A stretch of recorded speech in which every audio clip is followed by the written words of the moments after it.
Legends of Norseland by Mara L. Pratt Chadwick. The Beginning. In the beginning, when the beautiful and sunny world was first made, there stood, in the very midst of all its beauty, Mount Ida, a mountain so high, so far away up among the snowy clouds, that its summit was lost in the shining light of the rays of the sun. At its base, stretching away to the north, the south, the east, and the west, as far as the eyes of the gods could reach, lay the soft, green valleys and the great, broad plain beyond. Encircling the whole great plain, and curling lovingly around in all the little bends and bays of the distant shore, lay the deep blue waters.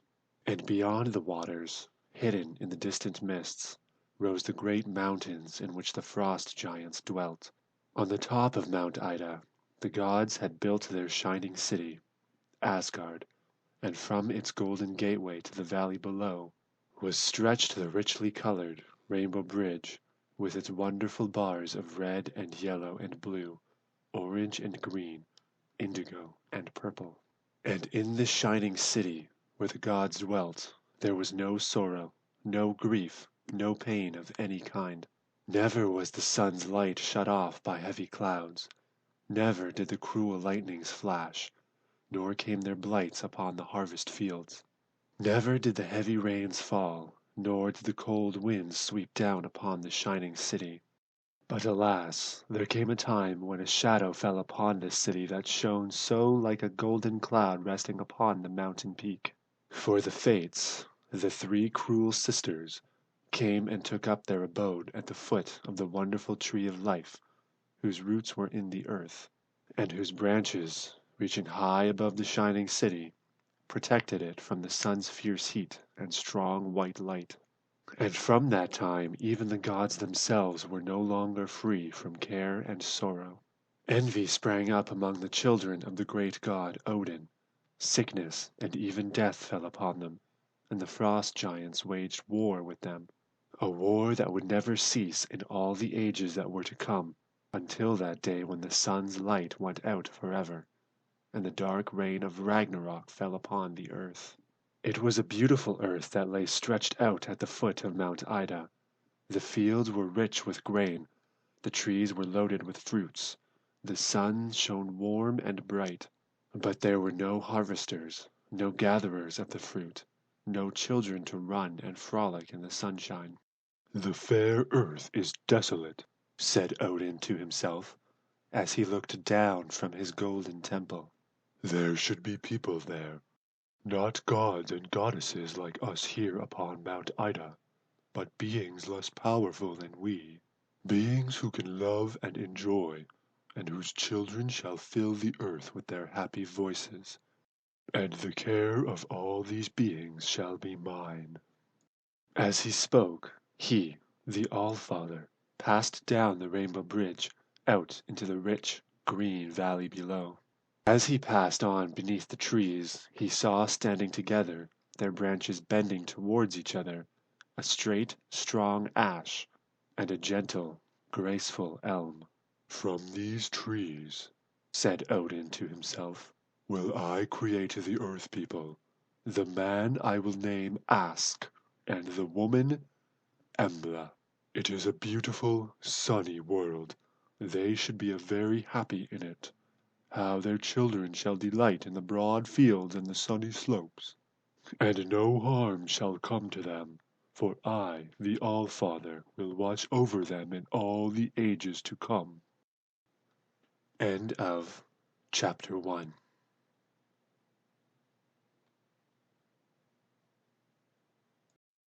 Chapter 2 of Legends of Norseland by Mara L. Pratt Chadwick. Yggdrasil. At the base of Mount Ida stood Yggdrasil, the wonderful tree of life. Never before nor since was there another such a tree. It had never had a beginning. It had never been young. Not even the oldest man, not even the gods themselves could say, I remember when this great tree was a tender sapling. I remember when it sent forth its first tiny leaves, and how it rocked and swayed and shivered and bent its timid head as the cold ice king swept over it. For there had never been a time since the beginning of the world when Yggdrasil had not stood there, tall and strong, one great root reaching down, down through the earth to the home of the dead, another stretching away, no one could tell how far, till it reached the home of the terrible giants, so fierce and cruel, so strong, and withal so wise, that even the gods themselves dreaded them and stood ever in terror of their approach. And its branches?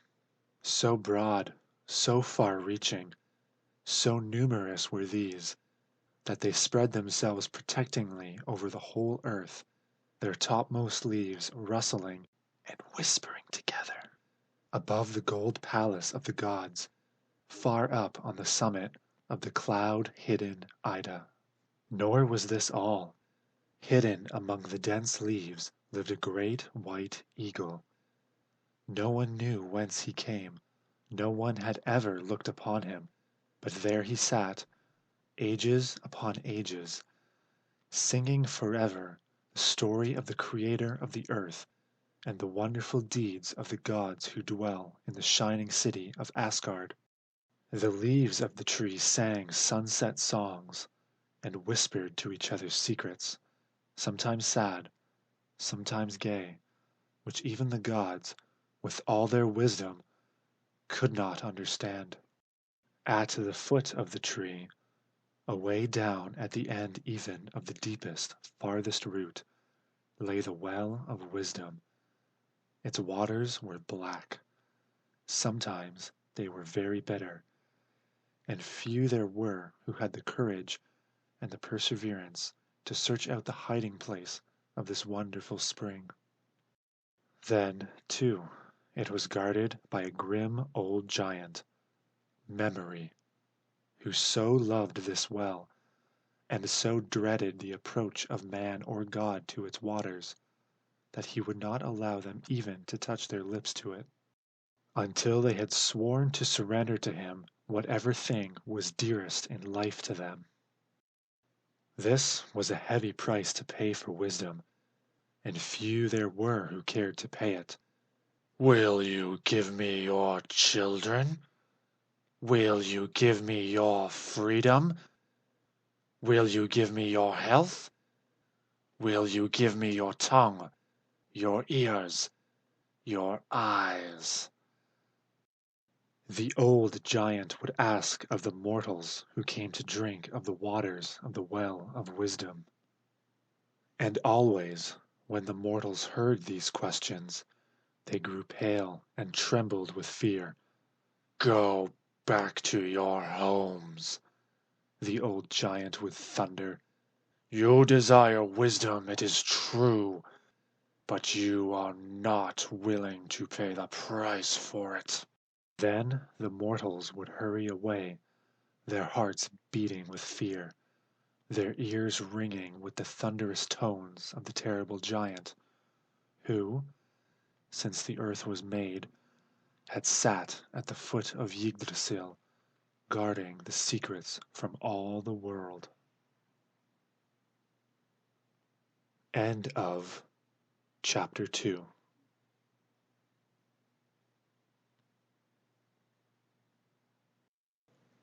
Chapter 3 of Legends of Norseland by Mara L. Pratt Chadwick. Odin at the Well of Wisdom. As Odin looked down from his home in Asgard and saw the people he had made from the ash and the elm trees, he sighed to himself and said, "These are my children. It is I who created them. They are innocent and pure and sweet. But alas, how little they know of life. By and by there will come to them danger and sorrow. The Ice King, the cruel tyrant, will breathe upon them. And the harvests will shrivel before their eyes.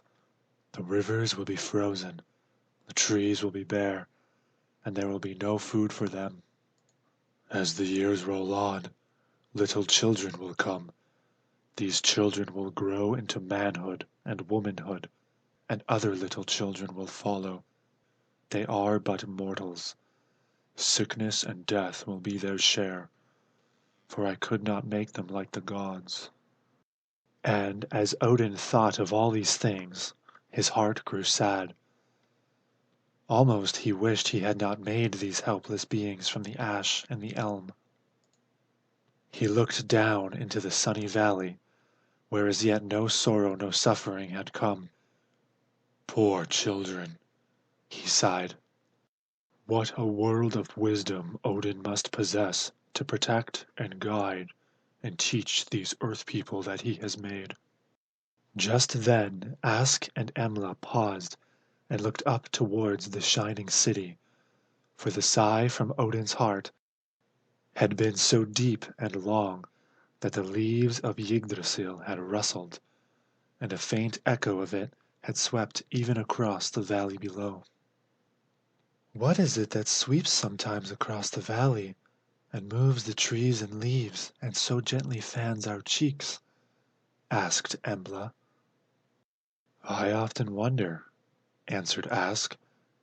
"It is very pleasant. Perhaps it is a message from the good Odin who made us, and who gave us this sunny valley to play in." Then on they ran, hand in hand, happy children as they were, and in a moment had forgotten all about it. But Odin had not forgotten. "Frigg," said he to his goddess wife, "it is granted to us as gods to possess great wisdom. Still, there remain many things we do not know. Below, in the valley, there have sprung into being a man and a woman. They are like us, Frigg, but they are not very wise. They need our care, even as our own dear Baldur needed our care when he was a very little child. I shall go to the giant, Memory, who guards the well of wisdom, and he shall give me a draught from the wonderful water. Then shall I be the all-wise, all-loving All-Father these children of the valley need." "Oh, but the price this cruel giant will ask of you," sobbed Frigg. "I would give my life for them," answered Odin tenderly. Then he turned from her, passed down the rainbow bridge to the valley, entered the great black gaping cave, and groped his way along the cold, dark passages that led to the well of wisdom. 3 times the sun rose, 3 times the sun set. Then, just as the earth and the shining Asgard lay bathed in the rich golden sunset light, Odin came forth again, passed up the rainbow bridge, and entered the great hall of the gods. "It is Odin!" cried Frigg. Yes, it is Odin, the same Odin, but with a face so joyous, so radiant, so happy. For Odin had drank from the well of wisdom. The way had been dark, the struggle with the great giant had been hard, but Odin had conquered, and now the joy that belongs always to the wise was his forevermore. End of chapter 3.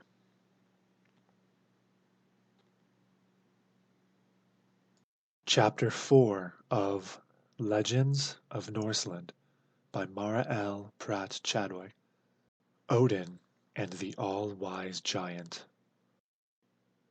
Away across the great sea of blue waters that curled about the shores of Midgard, the dwelling place of Odin's earth children, were the dark, frowning, rock-bound mountains, the castles of the terrible giants whom even the gods feared. One of these giants, Vafthrûdnir, was known among them as the All-Wise. "He is our chief. He is wiser even than the gods of Asgard. The giants sometimes would thunder across the wide blue sea, and indeed it was true, for none among the gods had yet been able to answer his questions, nor could they, neither could they ask of him one that he could not answer. "We will bear the insolence of this giant no longer," said Odin to Frigg. "I will go to him, and the race of giants shall know that at last wisdom dwells not in Jotunheim, but in the golden city of the gods, the glorious, shining city of Asgard." "Who comes?" thundered Vafthrûdnir as Odin approached his mountain peak. "It is I, a mere traveler. But as I chanced to be journeying through your country, I heard of your wonderful wisdom. In my own country, far away to the west, I too am accounted somewhat wise. Let us test each other and learn which of us is wiser." "Test each other? Learn which is wiser?" bellowed the great giant, his voice echoing and re-echoing across the sea until the very walls of the golden hall upon Mount Ida trembled and the earth children in the valley below clung to each other in fear. "Whichever one fails forfeits his life. You know that, I trust," added Vafthrûdnir with a sneer. "I know," answered Odin quietly. "But let us begin. Night will come upon us, and I must reach my home while the sun god is still above us." "You will never see your home again, so it matters little whether we begin early or late.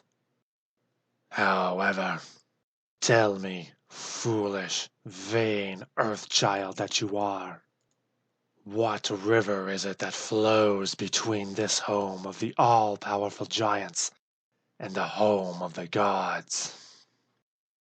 "The name of that river is Ithing," answered Odin, "and I can tell you more than that, because it touches upon the shores of the city of the gods. The Ice King, Njord, has no power over it. His breath cannot freeze it. Year after year, Njord tries to imprison its sparkling waters that you giants may cross upon its crust and attack the shining city, but it will never freeze. You will never cross it. Asgard is forever safe." The giant dropped his mighty jaw. His eyes stared like great suns of fire. His terrible frame trembled. Down came his club upon the floor of his great castle. Again Ask and Embla paled with fear as the valley shook beneath their feet. "Who are you?" roared the all-wise giant. "Who are you that you know that river's name? Who are you that you dare tell me I shall never cross to its farther shore?" "It matters little who I am," answered Odin, his eyes flashing, his beautiful figure growing taller and taller. "But listen now while I whisper into your ear my question." And with a mighty stride Odin crossed to Vafthrûdnir's throne, leaned forward, seized him by the shoulder, and hissed 3 words into the gigantic, cave-like ear. What those words were, no man ever knew. Forever they shall remain a secret between Vafthrûdnir and the All-Father Odin. The giant paled, staggered to his feet, groaned, and fell. The walls of the great hall swayed to and fro. The lightning flashed, the thunder pealed from peak to peak. Odin had conquered. The All-Father was now the All-Loving, and the All-Wise too, and as such was ever after acknowledged by all living creatures, gods and men, dwarfs and giants. End of chapter 4.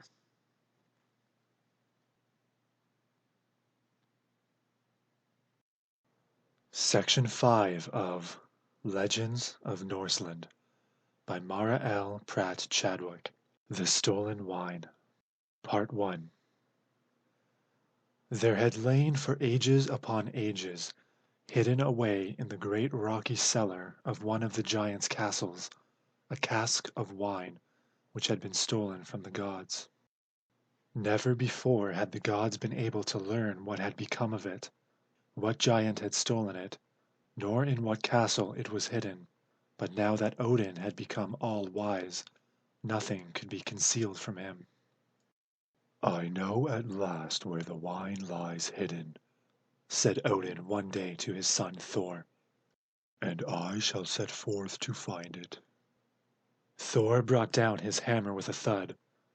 "Let me go with you," cried he, springing up, "and let me fell to the earth with one blow of my magic hammer the giant who has stolen, has kept hidden all these ages, our precious wine."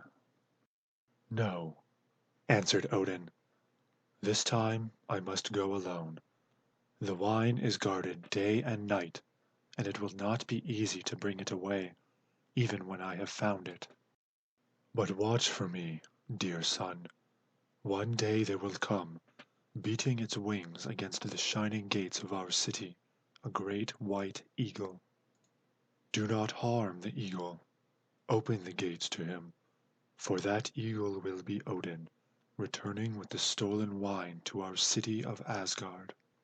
Then Odin put aside his sparkling crown and laid down his scepter. His wonderful blue mantle, studded with stars and fastened always with a pale crescent moon, he also threw aside, and stepped forth in the garb of a common laborer. "It is in this guise that I shall win my way to the giant's castle," said Odin, and in a second he had passed out from the hall and was gone. It was the giant, Suttung, that had stolen the wine, and it was in his castle that it had lain hidden all these years. Now, of all the strong castles of all the giants, Suttung's castle was the strongest. The cellar was cut into the solid rock. Moreover, 3 sides of the castle rose in solid walls of granite, while the fourth, no less firm and strong, was built of massive blocks bound with hoops and bars and bolts of the strongest iron and steel. Now, Suttung had a brother, Baugi, who was a giant farmer. He kept 9 strong slaves, half giants themselves, to do his work for him. As Odin approached the fields of Baugi's farm, he saw the 9 men hard at work. "Your scythes are dull," said he as he drew near. "Yes, but we have no whetstones to sharpen them upon," answered the workmen, the great drops standing out upon their foreheads. "I will sharpen them on mine," said Odin, drawing one from his pocket. "It is a magic whetstone," cried the men as they saw it work. "Give it to us. We need it more than you. Give it to us. Give it to us." "Take it, then," answered Odin, throwing it high in the air and walking off. "It is mine. It is mine. Let me have it. Give it to me. I will have it. Out of the way. It shall be mine," screamed and quarreled the 9 men, as they pushed and crowded, each one determined to catch the whetstone as it came down to earth. At last it fell. Then a fiercer battle followed. The angry men fell upon each other. They dragged and pulled and threw each other to the ground. They pounded each other. They struck at each other with their scythes. On and on they fought. Hour after hour the battle waged, till at last the sun god, in sheer dismay at so unloving a sight, hid his face behind the hills, and the 9 men lay dead upon the fields. It was an hour later when Odin reached the castle of Baugi. "Can you give me shelter for the night?" he asked, as the giant appeared at the door of his castle. "Yes, I can give you shelter," But you must look elsewhere for your breakfast. A strange thing has happened. My 9 slaves, while at work in the field, have fallen in battle upon each other, and have killed each other. Not one of them is left alive to serve me." "They must have been idle, quarrelsome fellows," answered Odin. "They were indeed," answered Baugi. "But how shall I get my work done without them?" "I will do the work for you," answered Odin. "You! There is but one of you, even if you are willing to try," answered Baugi with but little interest. "But I can do the work of any 9 workmen that ever served you." The giant laughed. "A remarkable workman. Pray, do you ask the wages of 9 men as well?" "I ask no wages," answered Odin. "I only ask that, as my pay when the work is done, you shall give me a draught of wine from the cask hidden in your brother's cellar." Baugi stared. "How did you know there was a cask in my brother's cellar?" He gasped. "It is enough that I know it," answered Odin coldly. Baugi looked at Odin. "He is better than no man," he thought to himself. "I may as well get what work from him I can, before he finds that no being on earth can enter that cellar or force my brother to give away 1 drop of that wine." "Very well, you may go to work," he said aloud. "I cannot promise you that we can make our way into my brother's cellar, but I will do what I can to help you." "That is all I ask," answered Odin. "Now let me sleep, for I am tired, and if I am to do 9 men's work, I must have 9 men's sleep." "And must you have 9 men's food?" cried Baugi. "I think it very likely," answered Odin with a queer smile. "Now let me sleep." End of chapter 5.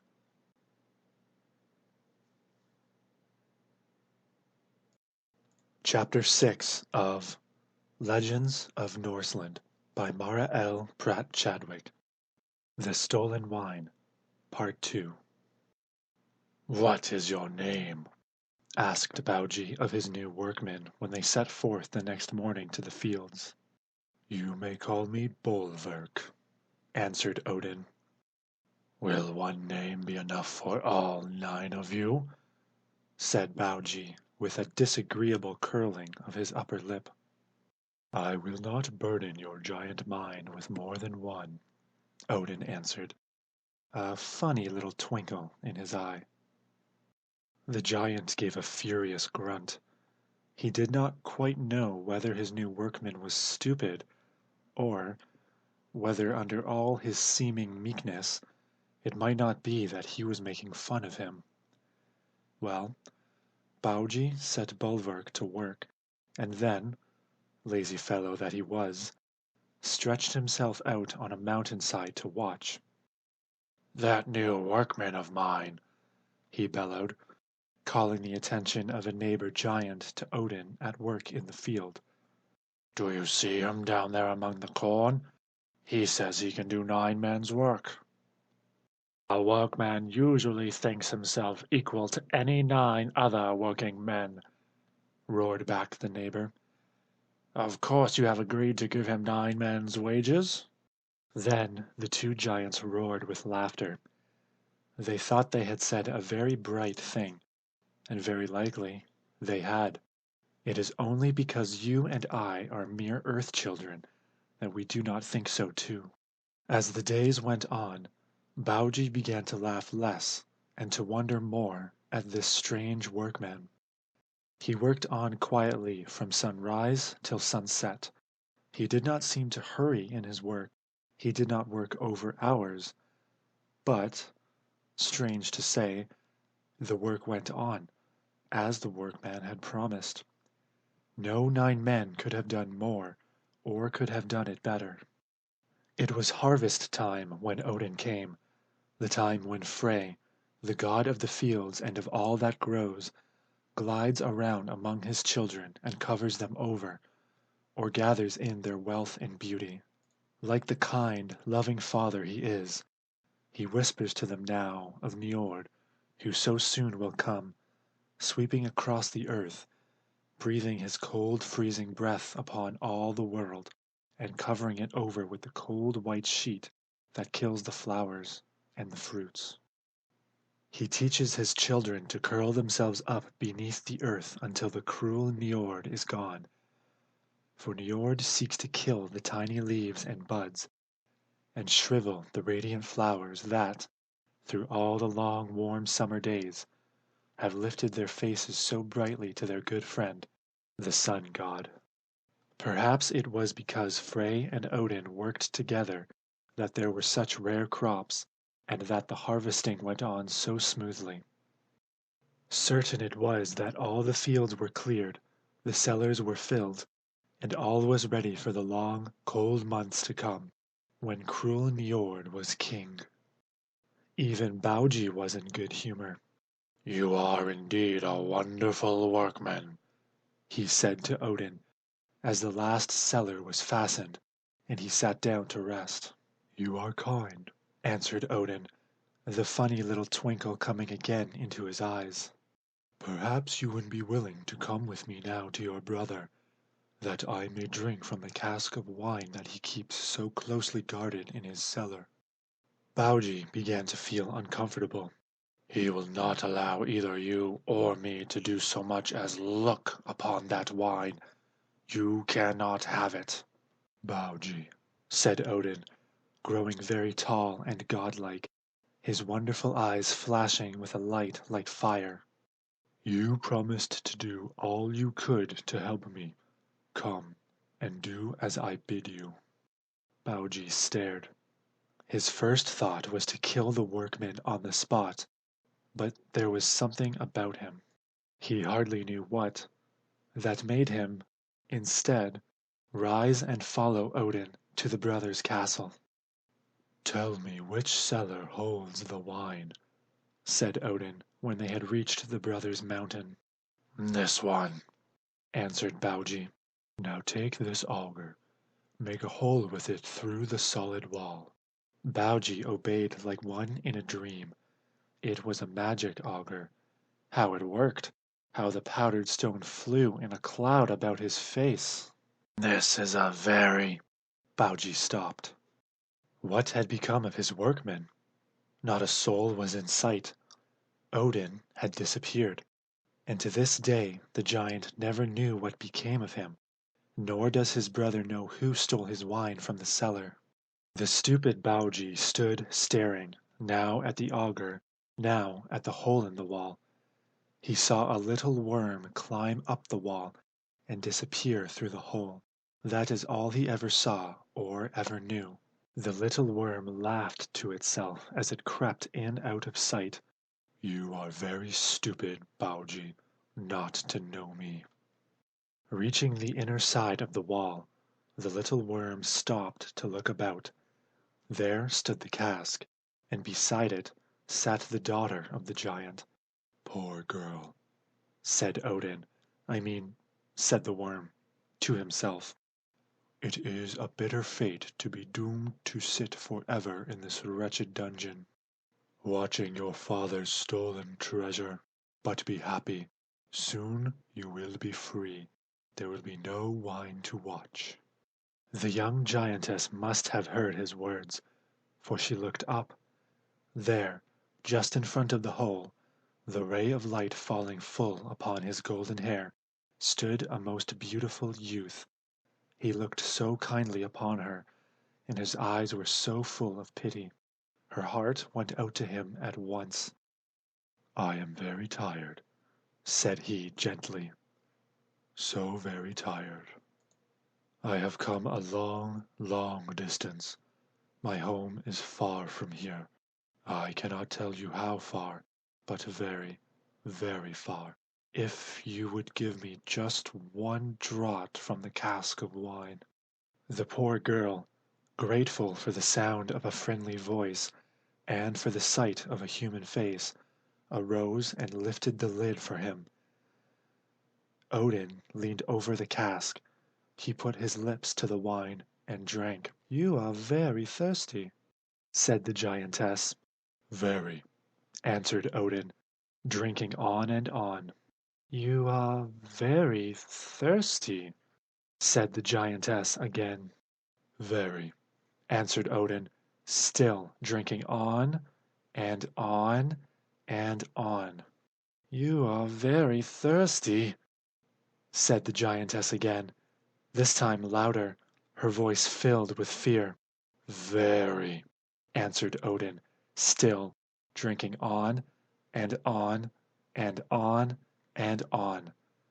Nor did he stop till every drop was gone and the cask stood dry and empty. The young giantess, realizing all too late that the wine was stolen, ran to the cellar gateway, shouting as only a giant can shout for help. The gateway flew open.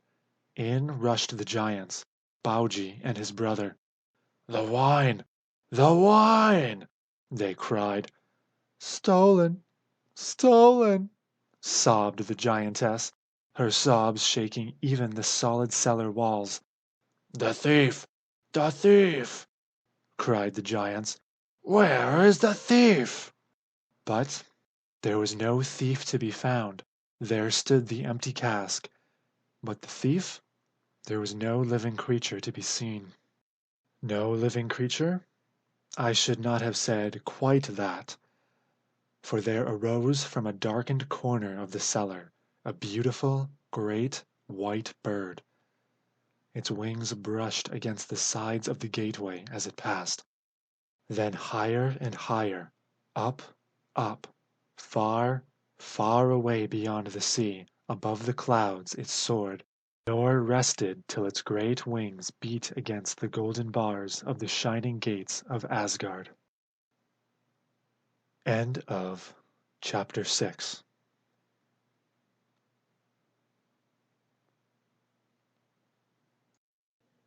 Chapter 7 of Legends of Norseland by Mara L. Pratt Chadwick.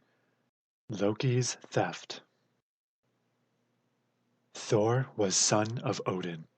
He was a brave young god, and when the frost giants came sweeping down upon the shining city, none were more brave to fight for the protection of Asgard, the beautiful home of the gods, than Thor, the son of Odin.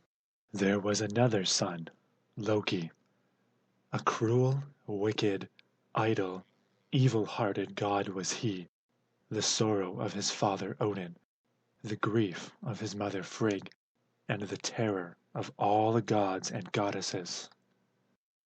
Over this son the great Odin wept often bitter tears, more bitter still since he had drunk from the well of wisdom, for since then knowing, as he did, all things past and future, he knew that a day was yet to come when, because of this wicked Loki, the light would go out from the earth. Damp and cold and darkness would fall upon the shining city. The frost giants would overcome the gods, and there would come an end to all life. Nor was there any escape nor hope for any help. This fate the Norns had decreed should be, and through the evil-hearted Loki it was to come. In the golden hall of the gods dwelt Thor, and with him his beautiful wife, Sif. Of all the goddesses there was none like her. Her eyes were of heaven's own blue, and the light in them was borrowed from the stars. Her hair was of yellow, yellow gold, and as it lay massed above her pure white brow, it vied with the golden light of harvest time in softness and rich deep color. One happy peaceful day, when there was no danger abroad, and rest and peace had spread themselves above the halls of the city of Asgard, Sif lay sleeping. The sun god's covering of soft warm rays fell upon her, and the leaves of Yggdrasil had spread themselves above her in tender, loving protection. Loki, the idle one, angry and revengeful as he always was, when happiness and rest and peace had driven out sorrow and care, paced angrily up and down the golden streets, his deep black frowns darkening even the clear white light of heaven. He came upon the beautiful sleeping wife of Thor. I hate my brother, He hissed through his cruel teeth. and how proud he is of this golden hair of Sif's. The wicked light flashed from his deep black eyes. Softly, like a thief, he crept toward the sleeping Sif. He seized the golden hair in his hand. A cruel smile shone over his evil face. Boast now of your beauty, O Sif, He sneered. boast now of your Sif's golden hair, O Thor, He growled. And with one great sweep of his shining knife, he cut from the beautiful head the whole mass of gold. It was late when Sif awoke. The leaves of Yggdrasil were moaning for the cruel deed. The sun was sinking sorrowfully below the distant mountain peaks. "Oh, my gold, my gold!" sobbed Sif. "Oh, who has stolen from me in my sleep my gold? Oh, Thor, Thor, you were so proud of the gold. It was for you I prized it, my beautiful, beautiful gold." At that second the voice of Thor was heard. His heavy call echoed across the skies and pealed from cloud to cloud. He was angry, for he had heard Sif's bitter cry and felt some harm had come to her. "It is Loki that has done this," he thundered. And again his voice rolled from cloud to cloud. The very mountain peaks across the sea in the country of the frost giants rocked and reeled. The waters foamed and tossed. The scorching lightnings flashed from his eyes. The whole sky was as one great sheet of fire. The earth children trembled as they had never trembled before. Even Loki, shivering with fear, cowered behind the golden pillars of the great arched gateway. "Forgive me, forgive me," wailed he, as Thor flashed his great white light upon him. "Out from your hiding place, O coward! Out, out, or my thunderbolt shall strike you dead." "Spare me, spare me," groaned Loki.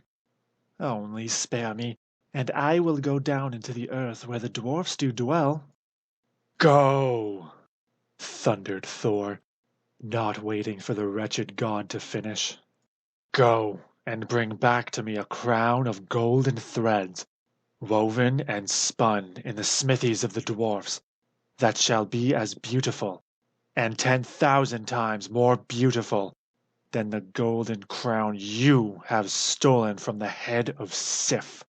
Go to them, tell them what you have done, and never again enter the shining gateway of the city of our father Odin until you bring that crown."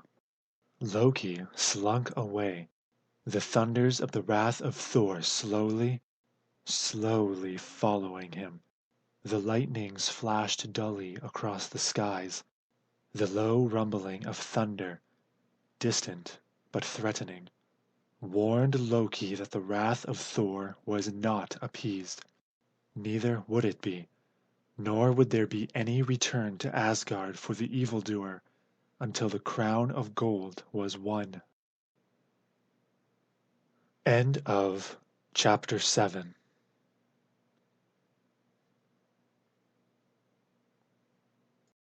Chapter 8 of Legends of Norseland by Mara L. Pratt Chadwick. Thor's Hammer. It was away down in the underground caves and beneath the roaring waters of the rivers, and deep in the hearts of the mountains that these dwarf workmen dwelt, and worked their smithies and spun their gold and brass. Make me a crown of gold for Sif, the wife of Thor, snarled Loki, bursting in upon the workshop of the dwarfs. The dwarfs were ugly little creatures, with crooked legs and crooked backs. Their eyes were black, wicked little beads of eyes, and their hearts were malicious and sometimes cruel. But they were the willing and ready slaves of the gods, and so, even at this ill-natured command from Loki, they set themselves to work. The coals burned and blazed, the forges puffed and blew, the little workmen molded and turned and spun their gold. Hardly had the sun god lifted his head above the castles of the frost giants, hardly had his light fallen upon the rich colors of the rainbow bridge, when Loki came forth from the underground caves, the shining crown in his hand. Quickly he rose high in the air and stood before the gates of the city. "Have you brought the crown?" thundered Thor from within the gates. "I have brought the crown," answered Loki in triumph. "And more than that," added he, when the gates had been opened to him. "I have brought as gifts from the dwarfs a ship that will sail on land or sea, and a spear that never fails. Oh, there are no such workmen among any dwarfs as these who made the spear, the ship, and the crown." "You boast of what you do not know," croaked Brock, a little dwarf who stood near by. "Who says I do not know?" cried Loki, turning sharply. "I say that you do not know," croaked the little dwarf again, his bead-like eyes snapping angrily, his whole crooked frame quivering with rage. "I have a brother, a workman in brass and gold, who can make gifts far more pleasing to the gods than any you have brought." Loki looked down upon the little dwarf in scorn. "Go to your brother," he sneered, "and bring to us the wonderful things you think he can make. Bring us one gift more wonderful than these I have, or more acceptable to Odin and Thor, and I will give your brother my head to pay him for his efforts." Then Loki roared with laughter, believing that he had made a rare, rich joke. Hardly had the roars of laughter died away, when Brock, gliding down the rainbow bridge with a swiftness equaled only by the lightning, sprang into Midgard, and was making his way toward the great mountain, beneath which worked the forges of his brother, the master workman, Sindri. "Someone cometh," said the dwarfs, pausing in their work to listen, their busy hammers in mid-air. "Fear not," answered Brock, his harsh voice echoing down the great halls.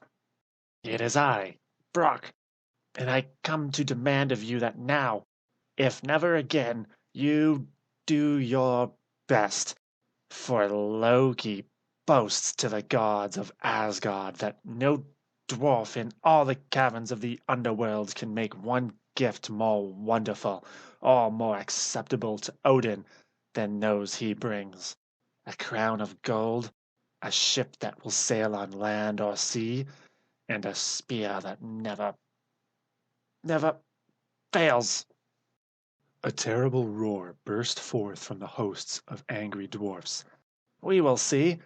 We will see!"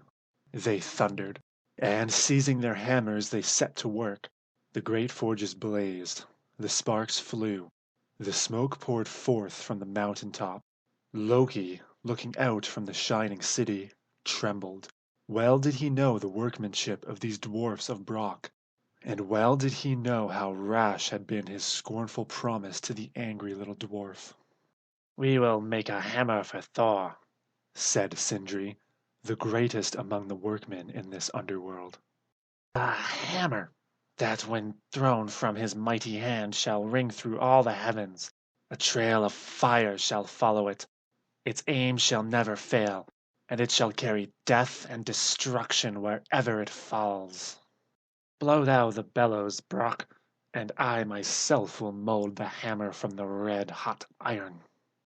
With Brock at the bellows, the very mountain rocked, and Midgard for miles about, was ablaze with the blaze of light from the mountain top.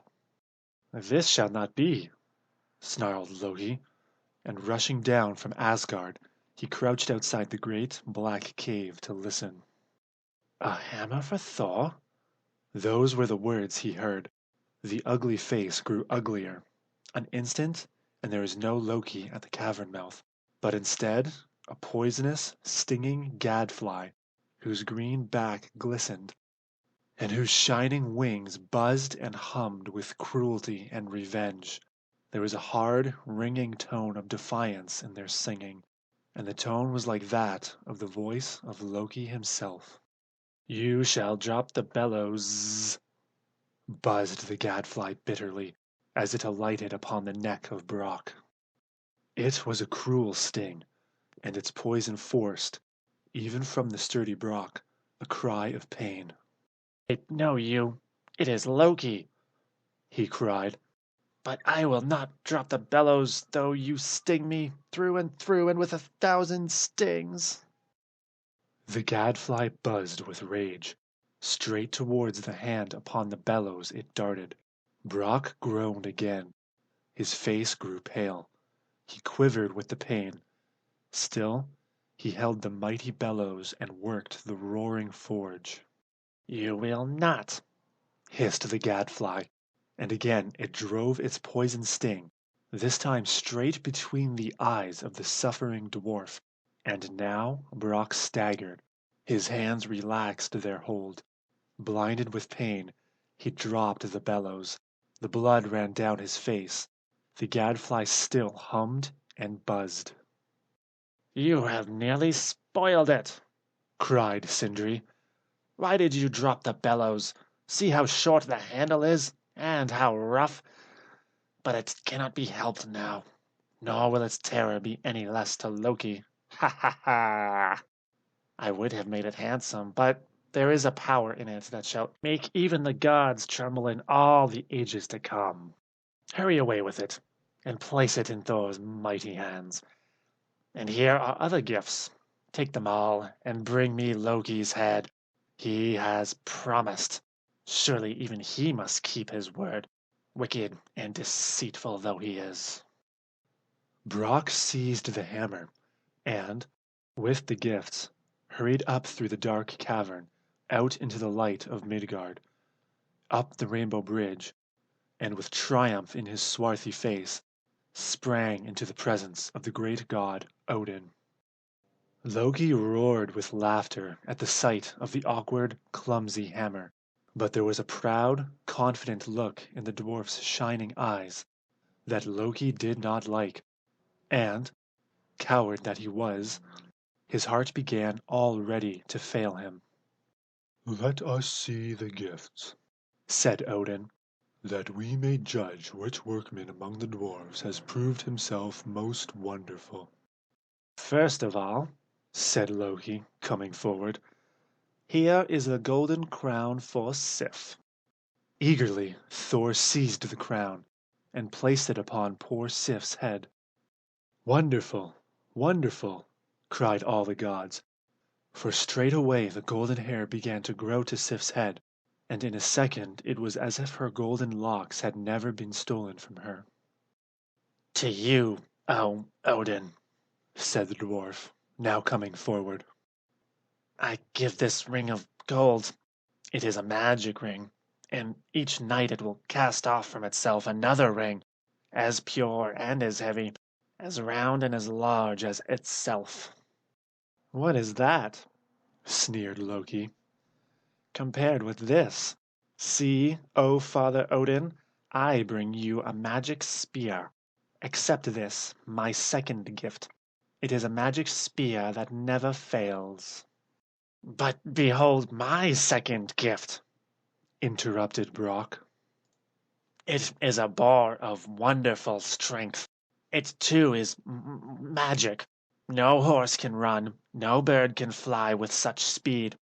It travels both on land and sea, and in the night its bristles shine with such a light that it matters not how dense the blackness. The forest or the plain will be as bright as noonday." I too have a gift that will travel on land or sea, cried Loki, pushing himself forward again. See, it is a ship, and not only will it travel on land or sea, but it can lift itself and sail like a bird above the clouds and through the air. It will be hard indeed to say which gift is greatest, said Odin kindly. Look now, O Odin and Frigg and Thor and Sif and all the gods, at this the last of my 3 gifts. This hammer, O Thor, I bring to you, the god of thunder. Strike with it, and your thunders shall echo and re-echo from cloud to cloud as never they were heard before. Thrown into the air or at a foe, like Loki's spear, it shall never miss its aim, but, more than that, it shall return always to the hand of Thor. No foe can conceal it, no foe can destroy it. It will never fail thee, O Thor, thou god of thunder. But what a clumsy handle, sneered Loki, who already began to fear that hammer was to win the favor of the gods. Yes, answered Brock. The handle is clumsy and it is short, but none knows better than you why it is so. Loki colored and moved uneasily. Do not think, continued Brock, that I do not know it was you who sent the poisonous gadfly to sting and bite me as I worked at the blazing forge, pounding at the brass and gold from which this hammer is made. You thought to pain me into giving up this contest, you coward, you evil one, you boaster. When the handle was welded just so far, you drove the gadfly into my eye. I could not see to finish the work, but although the handle is short and clumsy, the magic power is there, and with it in his hand, no power in earth or among the frost giants even can overcome our great god Thor. A ringing shout of joy arose from the gods. Thor swung his hammer over his head and threw it far out against the clouds. The thunder rolled, the clouds filled with blackness, and the lightnings flashed as the magic hammer, humming through the air, came back to the hands of Thor. Now give me my wager, cried Brock. I was promised the head of Loki. Take it, laughed Loki. Take it. Brock drew near. I will take it, he hissed through his set teeth. And a rich day will it be both in Midgard and in Asgard when your miserable head is bound down in the home of the dwarfs of the underground world. But halt, commanded Loki. My head you may have, but you must not touch my neck. 1 drop of blood from that, and you forfeit your life. Brock stood for a moment white with anger. He knew that he was foiled. Then, springing forward, he thundered, I may not touch your neck, but see, I have my revenge.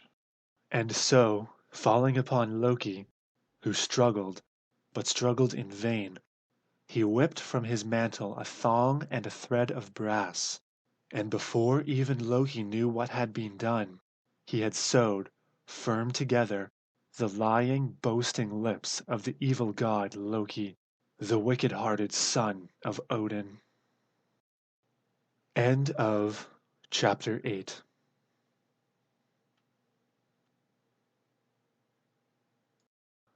Chapter 9 of Legends of Norseland by Mara L. Pratt Chadwick. The Theft of the Hammer. It was to the sweet and loving god Baldur that the earth owed its warmth and beauty, its rich fruit and its rare harvests. How the frost giants hated Baldur, and how they struggled year after year to wrest the earth from him. They hated the warmth Baldur brought with him, for it destroyed their power. They hated the sweet flowers and the soft grass and the tiny leaves that everywhere peeped out when the winds whispered, Baldur is coming! Baldur is coming! But no sooner had Baldur turned away and said, Goodbye, dear earth, For a little time. Remember, Baldur loves you and will come back again to you." Then the frost giants would creep out from their mountain gorges and burst forth upon the fields and forests. The tiny bubbling brooks they would seal with their cruel chains of ice. Even the great rivers could not hold their freedom against the giant power. Like angry fiends they would seize upon the leaves and tear them from the trees. The tiny flowers hung their heads and shriveled with fear when they approached, nor were the frost giants content until the whole earth lay brown and cold and barren beneath their hand. Then, all beauty swept away, they covered over all their silent sheet of snow and stood, grim sentinels, cold and hard, guarding their work of destruction and desolation. There was deep silence when the frost giants reigned. No sound was heard save the sad moaning among the branches of the forest, as the firs and pine trees bent toward each other and whispered of the days when Baldur shone upon them. But the frost giants never yet had conquered, never yet had Baldur failed to return to the trees and flowers and rivers and streams that he loved so well. At his first step upon the ice, a crackling sound was heard, a sound which awoke the sleeping earth and warned the frost giants to flee to their mountains. "Baldur has come! Baldur has come!" The birds and every living thing would cry, and a rustle and sound of music would thrill the waiting earth. Then came always a mighty battle. The frost giants lashed the waters and rocked the trees. The winds shrieked. The sky grew cold and black. The snows fell and the driving rain beat against the earth. But Baldur, the quiet, firm, loving Baldur, always conquered. How he himself could hardly tell. He did not fight. He did not storm. He only bent his shining face over the struggling earth and waited. Little by little, when their fury was spent, the frost giants, defiant but conquered, retreated. The great sheets of ice broke up, and the rivers rushed forth, singing their mad songs of joy and freedom. The snows faded away, and one by one the little flowers peeped forth again. All now was happiness and warmth and fragrance. The flowers bloomed, the fruits turned mellow, the sky grew warm, and the pines and fir trees breathed deep sighs of rest and contentment, that once again sweet Baldur was among them. And not only did the frost giants hate Baldur, but they hated Frey, who often robbed them of the fruits and flowers they loved to breathe their bitter breath upon and kill. Thor, too, they hated, for with his magic hammer he now, more than ever, loved to bring forth the lightnings and the thunder, and to send down upon the earth refreshing showers of soft, warm rain. As the frost giants scowled down from their icy castles, and saw the little flowers turn up their happy faces to drink in the sparkling drops, and heard the birds trill their happy songs, and smelled the rich fragrance of the damp firs and pines, they roared with anger and vexation. "Let us revenge ourselves upon this insolent Thor who robs us of our rights," they bellowed to each other across the great valleys that separated their giant peaks. "We can do nothing so long as he holds the magic hammer," growled one. "We must steal the hammer from him," shouted another. "Steal the hammer! Steal the hammer!" shouted all the giants, until the very skies echoed with the words. "And I will be the one to steal it," bellowed Thrym, the strongest and greatest giant of them all. "And moreover, I will go at once to the city of Asgard. The gods are asleep. With my great eye, I can see, even now, the hammer lying beside the sleeping Thor. Guard my castle. I am gone." And putting on the guise of a great bird, Thrym spread his wings and flew across the black night to Asgard. The gods shivered in their sleep as he entered and breathed his breath upon the summer air of heaven, but knew not what had chilled them. In the morning there was a heavy frost upon the gateways. There was a chill in the air, for Thrym, the frost giant, had crept in upon them. He had crept even to the hall in which the mighty Thor was sleeping. He had crept close beside the mighty god, and the magic hammer was gone. End of chapter 9.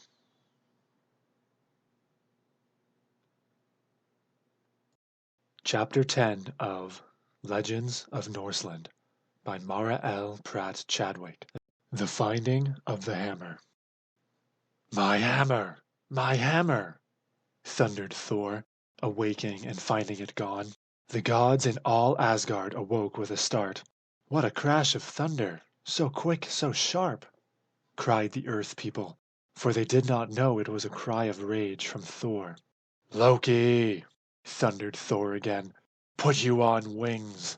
Go you to the home of the frost giants and bring back my hammer! Some one of them has stolen it! Go! Go, I say! And Loki, who had been a very obedient servant to Thor since his theft of the golden hair of Sif, put on the magic wings and fled away. What brings you here in the land of the frost giants? growled Thrym, as Loki alighted before him. I have come for the hammer you have stolen from Thor, answered Loki boldly, seeing at once, from the jeering look in Thrym's eye, that he was the thief. You will never find it, sneered Thrym. It is well hidden, but I will send it back to you, if Odin will send me Freya for my wife. Loki begged and coaxed and threatened, but it was all of no avail. Never, bellowed Thrym, until you send Freya to me. She shall go, thundered Thor, when Loki came back to Asgard. Whatever the price, the hammer must be brought back. Asgard is not safe without it. But Freya was as fierce as had been Thrym himself. I will not go, she insisted. Never, never, never will I go. I say you must, thundered Thor. But although Thor's thunders were terrible and his frown was deep and inky black, Freya was not to be moved either by pleading or threatening. Go yourself, said she. Dress yourself as a goddess and go. Nor would she even listen to another word. Thor thundered and rumbled and rolled. It was all of no avail. Freya was a goddess and would not be driven. I will go, said Thor at last. Bring me a bridal dress. Hang a necklace around my neck. Bring a bridal veil about my head. The giants are as stupid as they are large, and I will set forth in the name of Freya to meet the giant Thrym. Thor was quickly dressed, and the bridal party set forth across the sky in the chariot of the sun god. How the thunder rolled! How the lightnings flashed from the angry eyes of Thor! How he grumbled and rumbled! Jotunheim was reached. The sun god lowered his chariot behind the hills, and a soft, red light spread over the earth and sky as the bridal party entered the castle of the giant Thrym. Freya has come! Freya has come! bellowed Thrym. Come, come, everyone to the bridal feast. Come, come to the feast of Thrym and Freya. The giants in all the mountains round about answered to the call of Thrym. An hour, and the huge castle was filled with the huge guests. A great feast was held, but through it all Thor sat silent and motionless. Indeed, he dared not even move. He dared not speak lest the thunder burst forth from his lips, or the lightning shoot forth from his eyes. Now lift the veil from Freya's face, bellowed Thrym, when all save the bride herself had eaten and drank their fill. Let me see the eyes of my bride. Let us all look upon the face of my goddess bride. Not yet, whispered Loki, coming forward. It was the command of Thor that the veil should not be lifted nor should you claim Freya for your own until the hammer was placed in her hand to be returned to the gods. Bring in the hammer! Bring in the hammer! Roared Thrym, full of loud good humor. The hammer was brought. Hardly could Thor wait to have it placed in his hand. His thunder began to rumble. There was a dangerous light in his eyes, but Thrym and the guests saw none of this.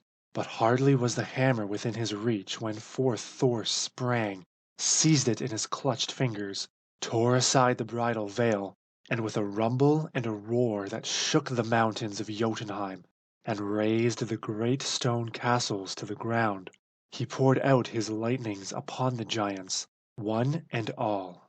Right and left he swung the mighty weapon. The giants quaked and trembled with terror. Thrym ran and hid himself behind a mountain. The air was white with lightning. The hills rang with the crashings of the thunder. The seas lashed and foamed and answered back the echoes. The walls of Jotunheim shook and trembled. And now the chariot of the sun god was near at hand. Into it Thor and Loki leaped, and were borne back to the city of the gods. The hammer was restored.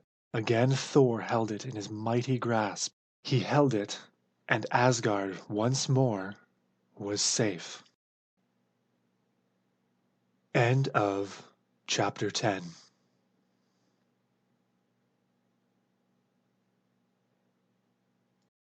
Chapter 11 of Legends of Norseland by Mara L. Pratt Chadwick. The Apples of Life, Part 1.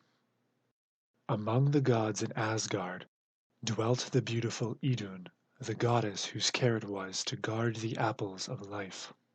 Idun, Odin had said as he gave into her hands the rosy apples.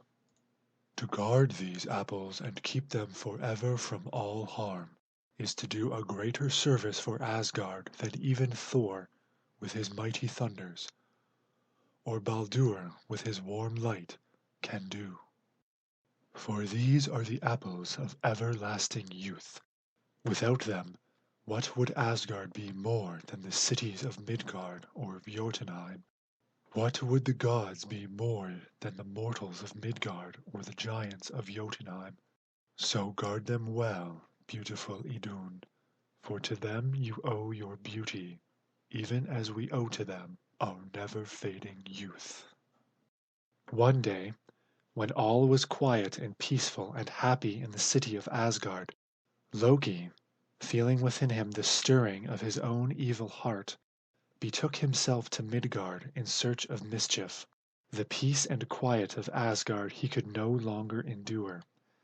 Then, too, it was to him a cruel delight to shoot his arrows into the lives of the helpless children of Midgard and make them sad.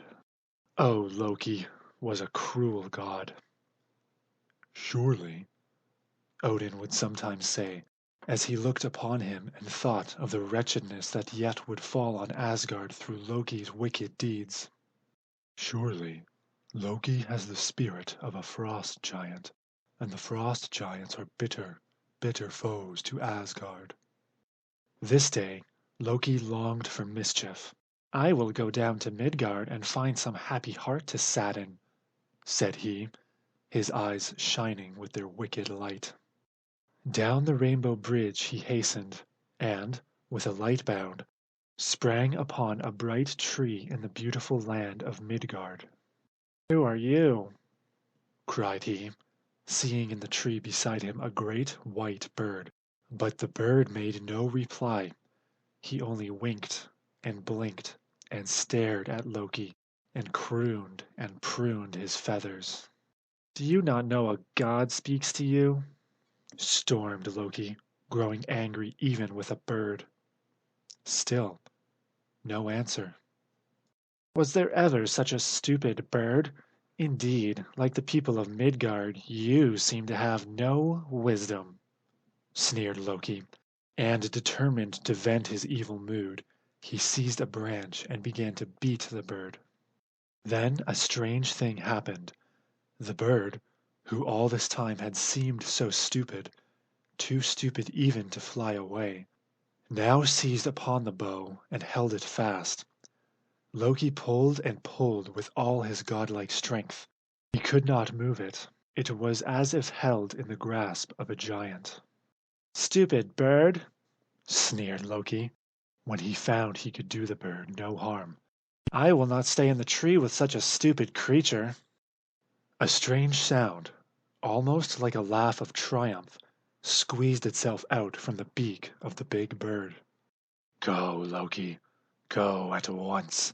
Go back to Asgard, or perhaps you would like to go with me to Jotunheim," spoke the bird at last, and as he spoke he spread his wings and arose high in the air. Alas, alas for Loki! As the bird rose, he rose too, nor could he free himself. He screamed, he fought, he begged, he strove with all his godlike arts to free himself, but all in vain. On, on they flew, the bird and Loki, across the sky, over and under and between the clouds, across the great wide sea, at last across the snow-white peaks, down, down to a castle in Jotunheim, in the land of the mighty frost giants, the terrible, the dreaded enemies of the gods. "Let me free! Let me free!" foamed Loki, struggling against the bird, whose magic held him fast. "I will never let you free," answered the bird, throwing off his disguise and standing forth a giant foe. "I will never let you free except on one condition." "I grant it, whatever it is, I grant it," cried the coward, caring for nothing but to free himself. "The condition is this," continued the giant coolly. "I will let you free if you will bring to me, without delay, the apples of everlasting youth, the apples that Idun guards and watches over, locked so closely in the golden casket in the city of Asgard." Loki stared. He caught his breath.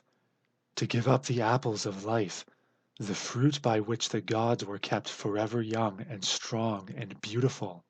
That was too great a thing to ask even of Loki, evil as he was. "There are no such apples," answered he, trying, as cowards always do, to hide himself behind a lie. "There are no such apples." "Very well," answered the giant, opening a great dungeon door and thrusting Loki in. "When you are ready to do what I say, you may come out. Never until then." The great dungeon door creaked upon its terrible hinges, and Loki was alone, a prisoner at the mercy of the frost giant. Loki howled and beat against the walls of the dungeon. "Are you ready to do what I asked of you?" asked the frost giant, opening the great door the next morning. "There are no such apples," cried Loki. "On my honor as a god, I swear it."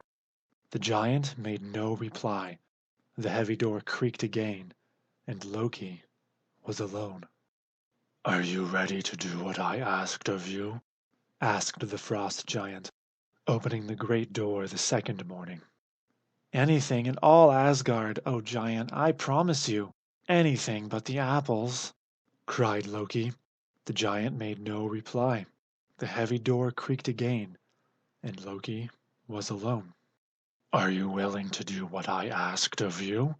asked the frost giant, opening the great door the third morning.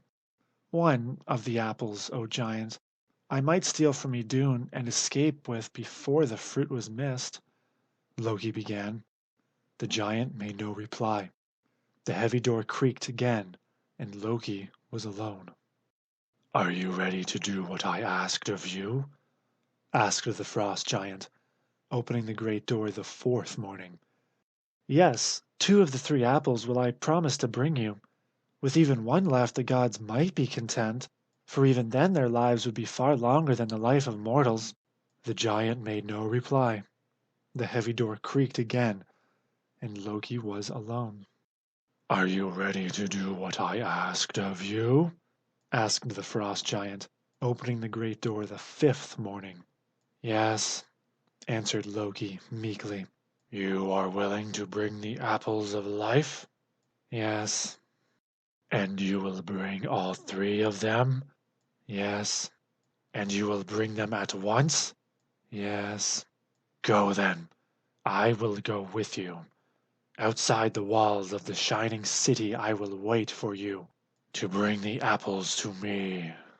Then, putting on the guise of birds, the 2 set forth, reaching the gateway of the city just as the sun god was pouring down his flood of red and golden light upon the shining spires. The whole city lay bathed in the sunset splendor.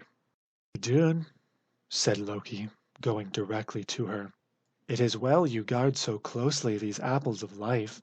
Without them we should grow old and die, even as wretched mortals grow old and die.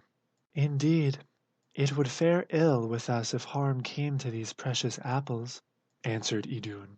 See the rich bloom upon them.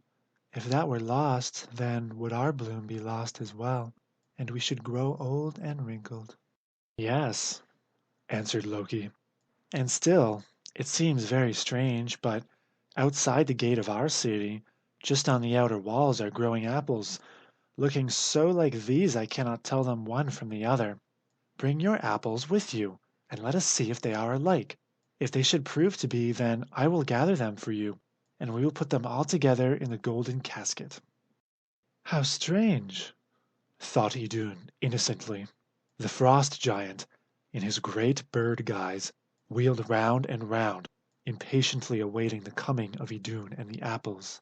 Hardly had the gates closed upon her, when down he swooped, seized her in his great strong beak, and flew with her across the sea to his home among the mountains. The days rolled on and on. The sun god rose and drove his chariot across the sky, and sank behind the distant purple hill 1,000 times. There was a gloom, a shadow over Asgard, for the gods were growing old. The life had gone out of their eyes. Their smooth round faces had grown thin and peaked. Their step was halting, and the feebleness of age was falling upon them. It is Loki who has done this, thundered Thor one day, when, from old age and weakness, he had been defeated in a battle with the now ever youthful giants.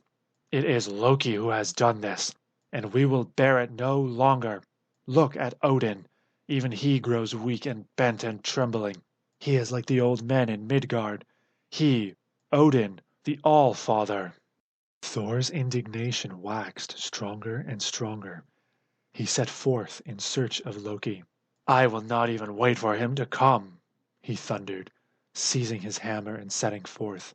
I shall find him, the evil-hearted, somewhere making mischief among the innocent people of Midgard, said he. End of chapter 11.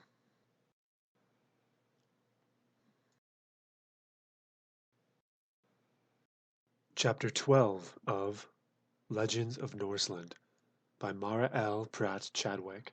The Apples of Life, Part 2. Henceforth, O evil-hearted, cruel Loki, burst forth the angry Thor. Henceforth Thor guards the walls of Asgard, Midgard, the skies he shall forsake.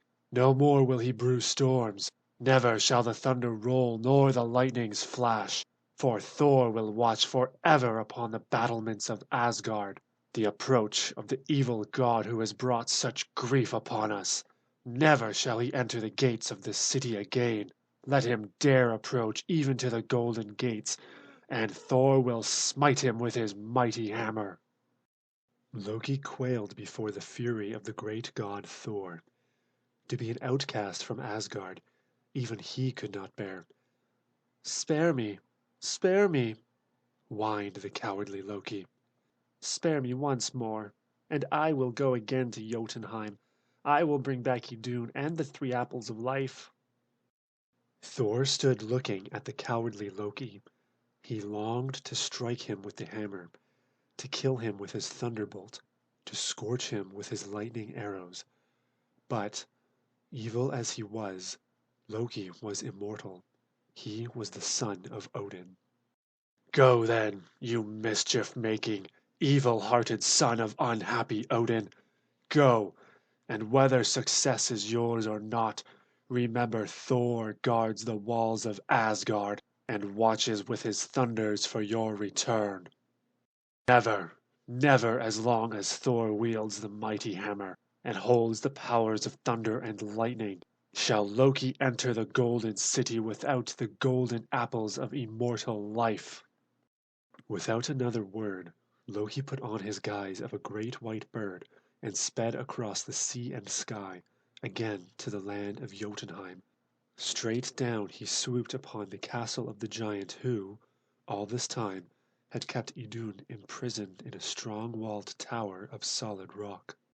The giant was out upon the sea, and it is well for me, thought Loki, that he is. No power in Midgard or in Asgard could wrest these precious apples from the giant's grasp. One quick look out over the mountains and down upon the sea, and Loki seized Idun in his talons, changed her at once into a nut, the apples safe within the shell, and swept away towards Asgard. But alas for Loki! The giant had heard the whir of the great white wings. Leaping to his feet in his boat, he scanned the sky with his sharp giant eye. "It is Loki! It is Loki!" bellowed he, catching sight of the great white bird among the clouds. "It is Loki! It is Loki! No bird of Midgard flies so high nor sweeps the air with such mighty wings." With one great giant pull, he shot his boat upon the shore. With one great giant bound, he struck the mountain top. "The apples of life! The apples of life!" he thundered. "Gone! Gone! The apples of life are gone!" 1 second, and putting on the guise of a great gray eagle, he shot up into the sky in swift pursuit of Loki. The sun god hid his chariot behind a cloud that the shadows might protect and cover Loki. Thor sent forth his thunder. The skies blackened. The wind beat back the great gray eagle. The lightning staggered and blinded him. Still, on and on he flew, gaining in spite of all upon the track of Loki. Every eye in Asgard was strained. Every giant in Jotunheim stood breathless upon his mountain.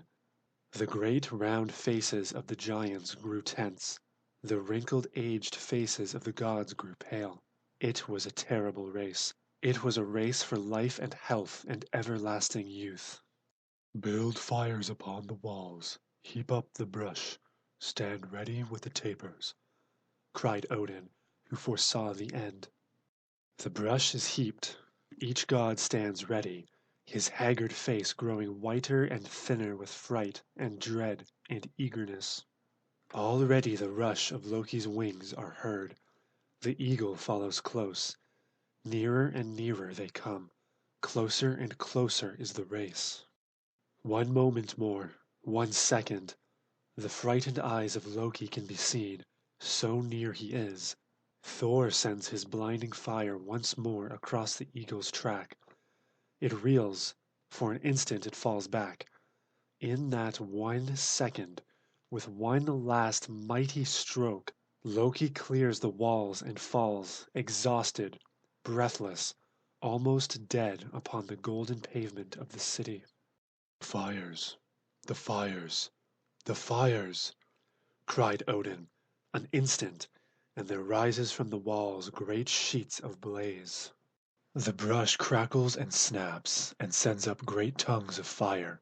The eagle, angry, desperate, and blinded by the lightning, sweeps on. Straight towards them. Like a foolish moth, he bears down upon the city, into the very heart of the blaze.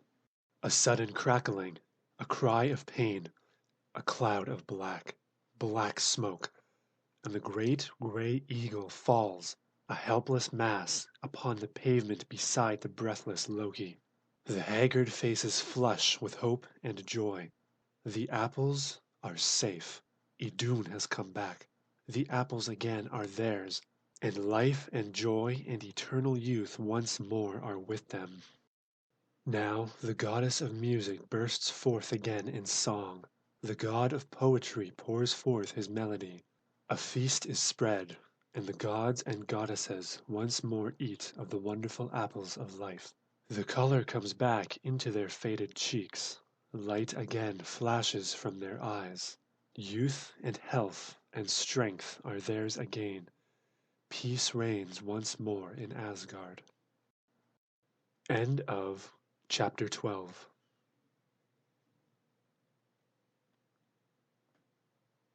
Chapter 13 of Legends of Norseland by Mara L. Pratt Chadwick.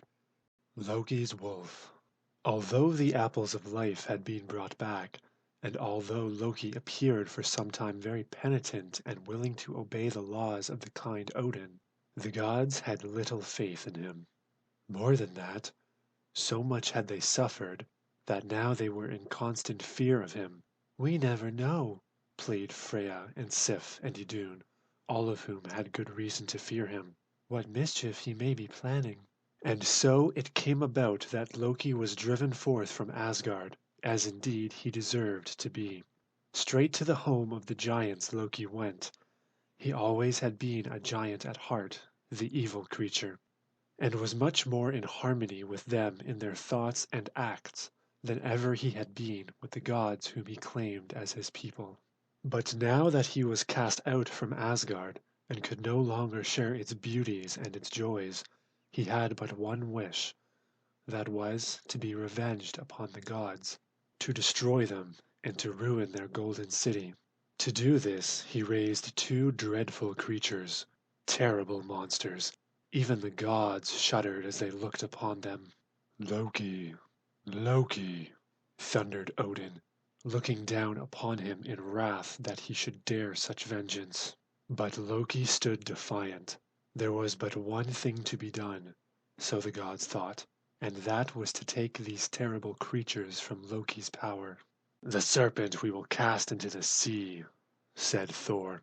"But the wolf, what shall we do with the wolf? Certainly he cannot be left to wander up and down in Midgard. The sea would not hold him. Loki must not have him in Jotunheim. What shall be done with him?" "Kill him," said some. "No," answered Odin. "To him Loki has given the gift of everlasting life. He will not die as long as we the gods have life. There is but one way left open to us, and that is to bring the wolf into Asgard. Here we can watch him and keep him from much, if not all, the evil he would do." And so the wolf, the Fenris wolf he was called, was brought into the home of the gods. He was a dreadful creature to look upon. His eyes were like balls of fire, and his fangs were white, and sharp, and cruel. Every day he grew more terrible. Fiercer and fiercer he grew, and larger and stronger and more dreadful to look upon. "What is to be done with him?" asked Odin one day, his face white with despair, as he looked upon the wolf, and realized what sorrow by and by he would bring among them. "Kill him," cried one. "Send him to Jotunheim," cried another. "Chain him," thundered Thor, and indeed to chain him seemed really the only thing that could be done with him. "We will make the chains this night," said Thor, and at once the great forge was set in motion. All night long Thor worked the forge, hammering with his mighty hammer the links that should make a chain to hold the Fenris wolf. Morning came. The gods were filled with hope as they saw the great heap of iron. "Now we shall be safe. Now we shall be free," they said, "for no creature living can break the irons that the god of thunder forges." The wolf growled and showed his wicked teeth as Thor approached and threw the chain about him. He knew the gods hated him and feared him. He knew, too, that, with his wondrous strength, even the chains of Thor were not too strong for him to break. So, snarling and showing his fangs and lashing his tail, he allowed himself to be bound. "They are afraid of me," the cruel wolf grinned. "And well they may be. There is a power in me that even they do not yet dream of." The chains were tightly fastened, and the gods waited eagerly for the wolf to test his strength with them. Now, the wolf knew well enough that there were no chains that could hold him. "I will amuse myself," said he to himself, "by tormenting the gods." So he glared at the chains with his fiery eyes, sniffed here and there at them, lifted one paw and then the other, bit at them with his sharp teeth, and clawed at them with his strong claws, setting up now and then a howl that echoed, like the thunders of Thor, from cloud to cloud across the skies. The faces of the gods grew brighter and brighter. They looked at each other, and hope rose high in their hearts. "We are saved," they whispered to each other. "Hear how he howls. He knows he cannot break the chains forged in the smithy of the mighty Thor." But Odin did not smile. He knew only too well that the wolf was amusing himself, and that when the gods were least expecting it, he would spring forth and shatter the links of the mighty chain, even as a mortal might shatter a chain of straw. "Conquered at last, you cruel Fenris wolf!" thundered Thor, lifting his hammer in scorn to throw at the helpless wolf. "The Fenris wolf is never conquered," hissed the wolf, and with one bound he leaped across the walls of Asgard, down, down across the skies to Midgard, the links of the chains scattering like sparks of fire as he flew through the air. "See, see!" cried the people of Midgard, as they saw the fiery eyes of Fenris gleam across the sky. "See, a star has fallen! A star has fallen into the sea!" For the people of Midgard cannot understand the wonders of the heavens and the mysteries of the gods. The gods stood wonderstruck. Their faces were pale with fright.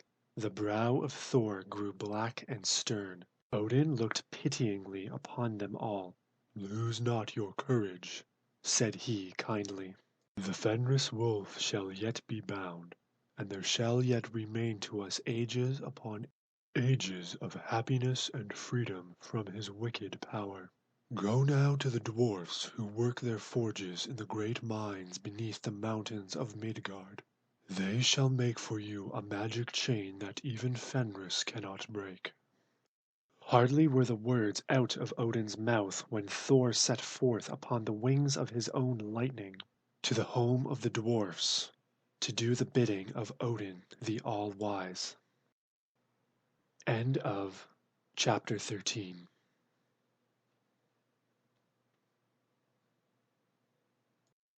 Chapter 14 of Legends of Norseland by Mara L. Pratt Chadwick. The Fenris Wolf. With wonderful speed the chain was forged, and when the sun god lifted his head above the hills to send forth his light again across the fields of Midgard, the first sight that greeted his return was Thor, a great mass of golden coil within his hand, speeding up the rainbow bridge to Asgard. It was a tiny chain, hardly larger than a thread, but in it lay a magic strength. Entering the golden gate, Thor saw the Fenris wolf, again creeping stealthily up and down the streets. Thor's hand shut tight upon the handle of his hammer. It was hard to believe that a blow from the hammer would not slay the wicked creature. For an instant Thor's face grew black. Then forcing a smile, and showing to the wolf the mass of gold, he said, "Come, Fenris, come with me into the hall. There the gods are to meet and test our strength upon this magic coil. Whoever breaks it, and so proves himself the strongest, is to win a prize from the great All-Father Odin." The wolf stretched back his cruel lips, and showed his sharp fangs of teeth. He did not speak, but his wicked grin said, "You do not deceive the Fenris wolf." Together Thor and the Fenris wolf entered the presence of Odin and the gods and goddesses. "I have," said Thor, "a magic coil. It is very strong. The dwarfs made it for me, and Odin has promised a great prize to the one who shall be strong enough to break its links. Come, let us try." Then the gods, for they all understood what Thor was about to do, sprang forward, seizing the coil, pulling and twisting it in every way and in every direction, coiling it about the pillars of the hall, and hanging by it from the arches until, at last, tired out and breathless, they sank exhausted upon the golden floors. "Fenris," called Thor, "now is your time to prove to us what you have so often said, that you are stronger than we. Try if you can break this golden thread which, small as it is, has proved too strong for the strength of the gods." The wolf growled. He did not care to risk even his strength in a magic coil. He growled and slunk away. "What! Fenris, are you a coward? After all your boasted strength, why is it that you shrink from a contest in which the gods have willingly taken part? Do you mean to say that, because the gods have been defeated, you fear that you too may be defeated?" The wolf halted. He looked back at the gods and growled a long, low growl. The words of Thor had stung his pride. Thor laughed. "Oh, Fenris, Fenris, this is your boasted strength, your boasted courage, to slink away in a contest with the gods at whose strength you have always sneered and scoffed. Ha ha ha!" "Fenris is a coward!" cried all the gods, and the heavens echoed with their laughter. This was more than the wolf could bear. Back he sprang into the hall. I hear your sneers, He snarled. I hear you call me coward. Give me the cord, bind me with it round and round, fasten me to the strongest pillar of this great hall.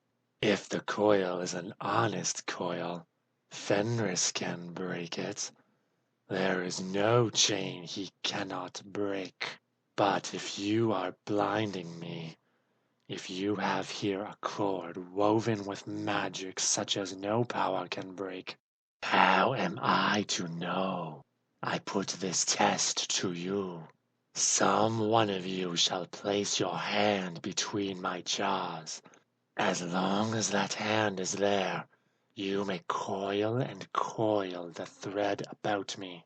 Then, if I find the cord is a magic cord, Fenris shall set his teeth upon the hand and crush it." The gods stared at one another.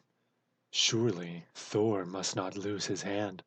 Thor needed his hand with which to wield the magic hammer.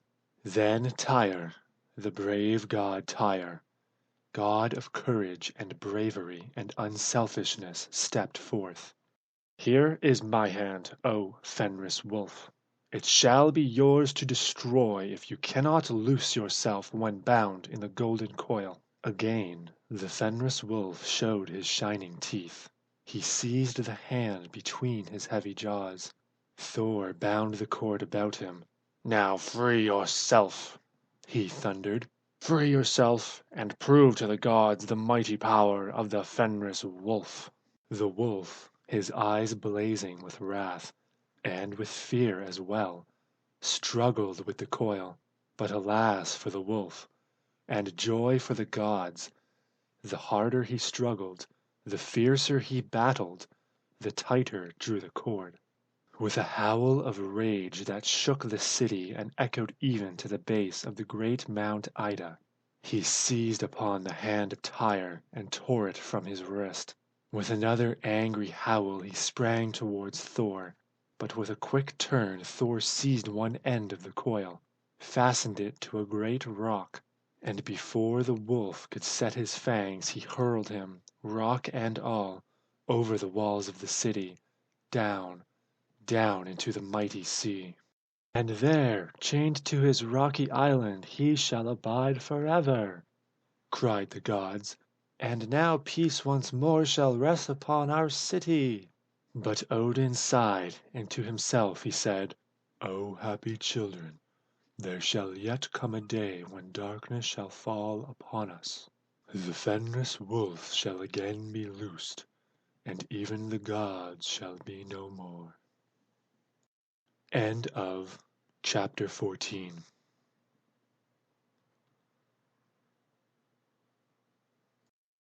Chapter 15 of Legends of Norseland by Mara L. Pratt Chadwick. Defeat of Hrungnir. Greatest among the giants of Jotunheim was Hrungnir. Even the gods stood in fear of him, for when Thor's deep thunder rolled out across the skies, and the winds rose and the clouds grew black, it was Hrungnir who, bold and defiant, shouted back with roars of scornful laughter, roars that rivaled even in their thunder those of the great and mighty Thor. "This giant," said the gods, standing in council together, "this giant must be overcome. Too long have we suffered him to defy our power. Too long have we borne his insolence. Too long have his threats passed unnoticed by Odin the All-Father and by Thor the God of Thunder." "I will go forth," said Odin, "upon my winged horse, my fleet-footed Sleipnir, to meet this giant who dares defy the gods of Asgard." Accordingly, across the skies, over the sea to Jotunheim, rode Odin. "It is a fine steed you ride, good stranger," bellowed Hrungnir as Odin drew near. "Almost as fine a steed as my own Goldfax, who can fly through the air and swim through the seas, with the same ease that another steed might travel upon the plains of Midgard." "But his speed cannot equal that of Sleipnir," answered Odin quietly, his deep eyes burning with a light no giant could quite comprehend, and beneath which even Hrungnir quailed at heart. "Sleipnir! Odin!" thundered Hrungnir. "Are you Odin? And is this your Sleipnir, the winged steed of which the gods of Asgard boast? Away with him, and I upon my Goldfax will prove to you that in Jotunheim lives one giant who dares challenge even Odin and his mighty war horse to contest. Away, away, Odin! Away, Sleipnir! Away, Hrungnir! Away, Goldfax!" And with a shout that echoed even to the halls of Asgard, the great giant mounted his steed and soon brought him, neck to neck with Odin and his immortal Sleipnir. On, on across the skies they flew, before their mighty force, the clouds scattered hither and thither, striking against each other, with a crashing sound that, to the earth people, was like the voice of Thor. From the eyes of the steeds the lightning flashed, and from their reeking sides the foam fell in showers upon the earth below. The people, terror-stricken, ran to their caves and prayed the gods to protect them from the fury of the blast. "It is like no storm we ever knew," they whispered, one to the other. "The thunder, the lightnings, the scurrying clouds, and with it all the roaring winds and falling of great white flakes, now like hail, now like snow. Has Odin forgotten his children? Have the frost giants fallen upon Asgard?" But now the storm was over. Odin and Hrungnir both had reached the walls of Asgard. Through the great rolling gateway both had burst together, for the steed of the bold Hrungnir had indeed proved himself equal to the snow-white Sleipnir, whose magic powers no one but Odin fully knew.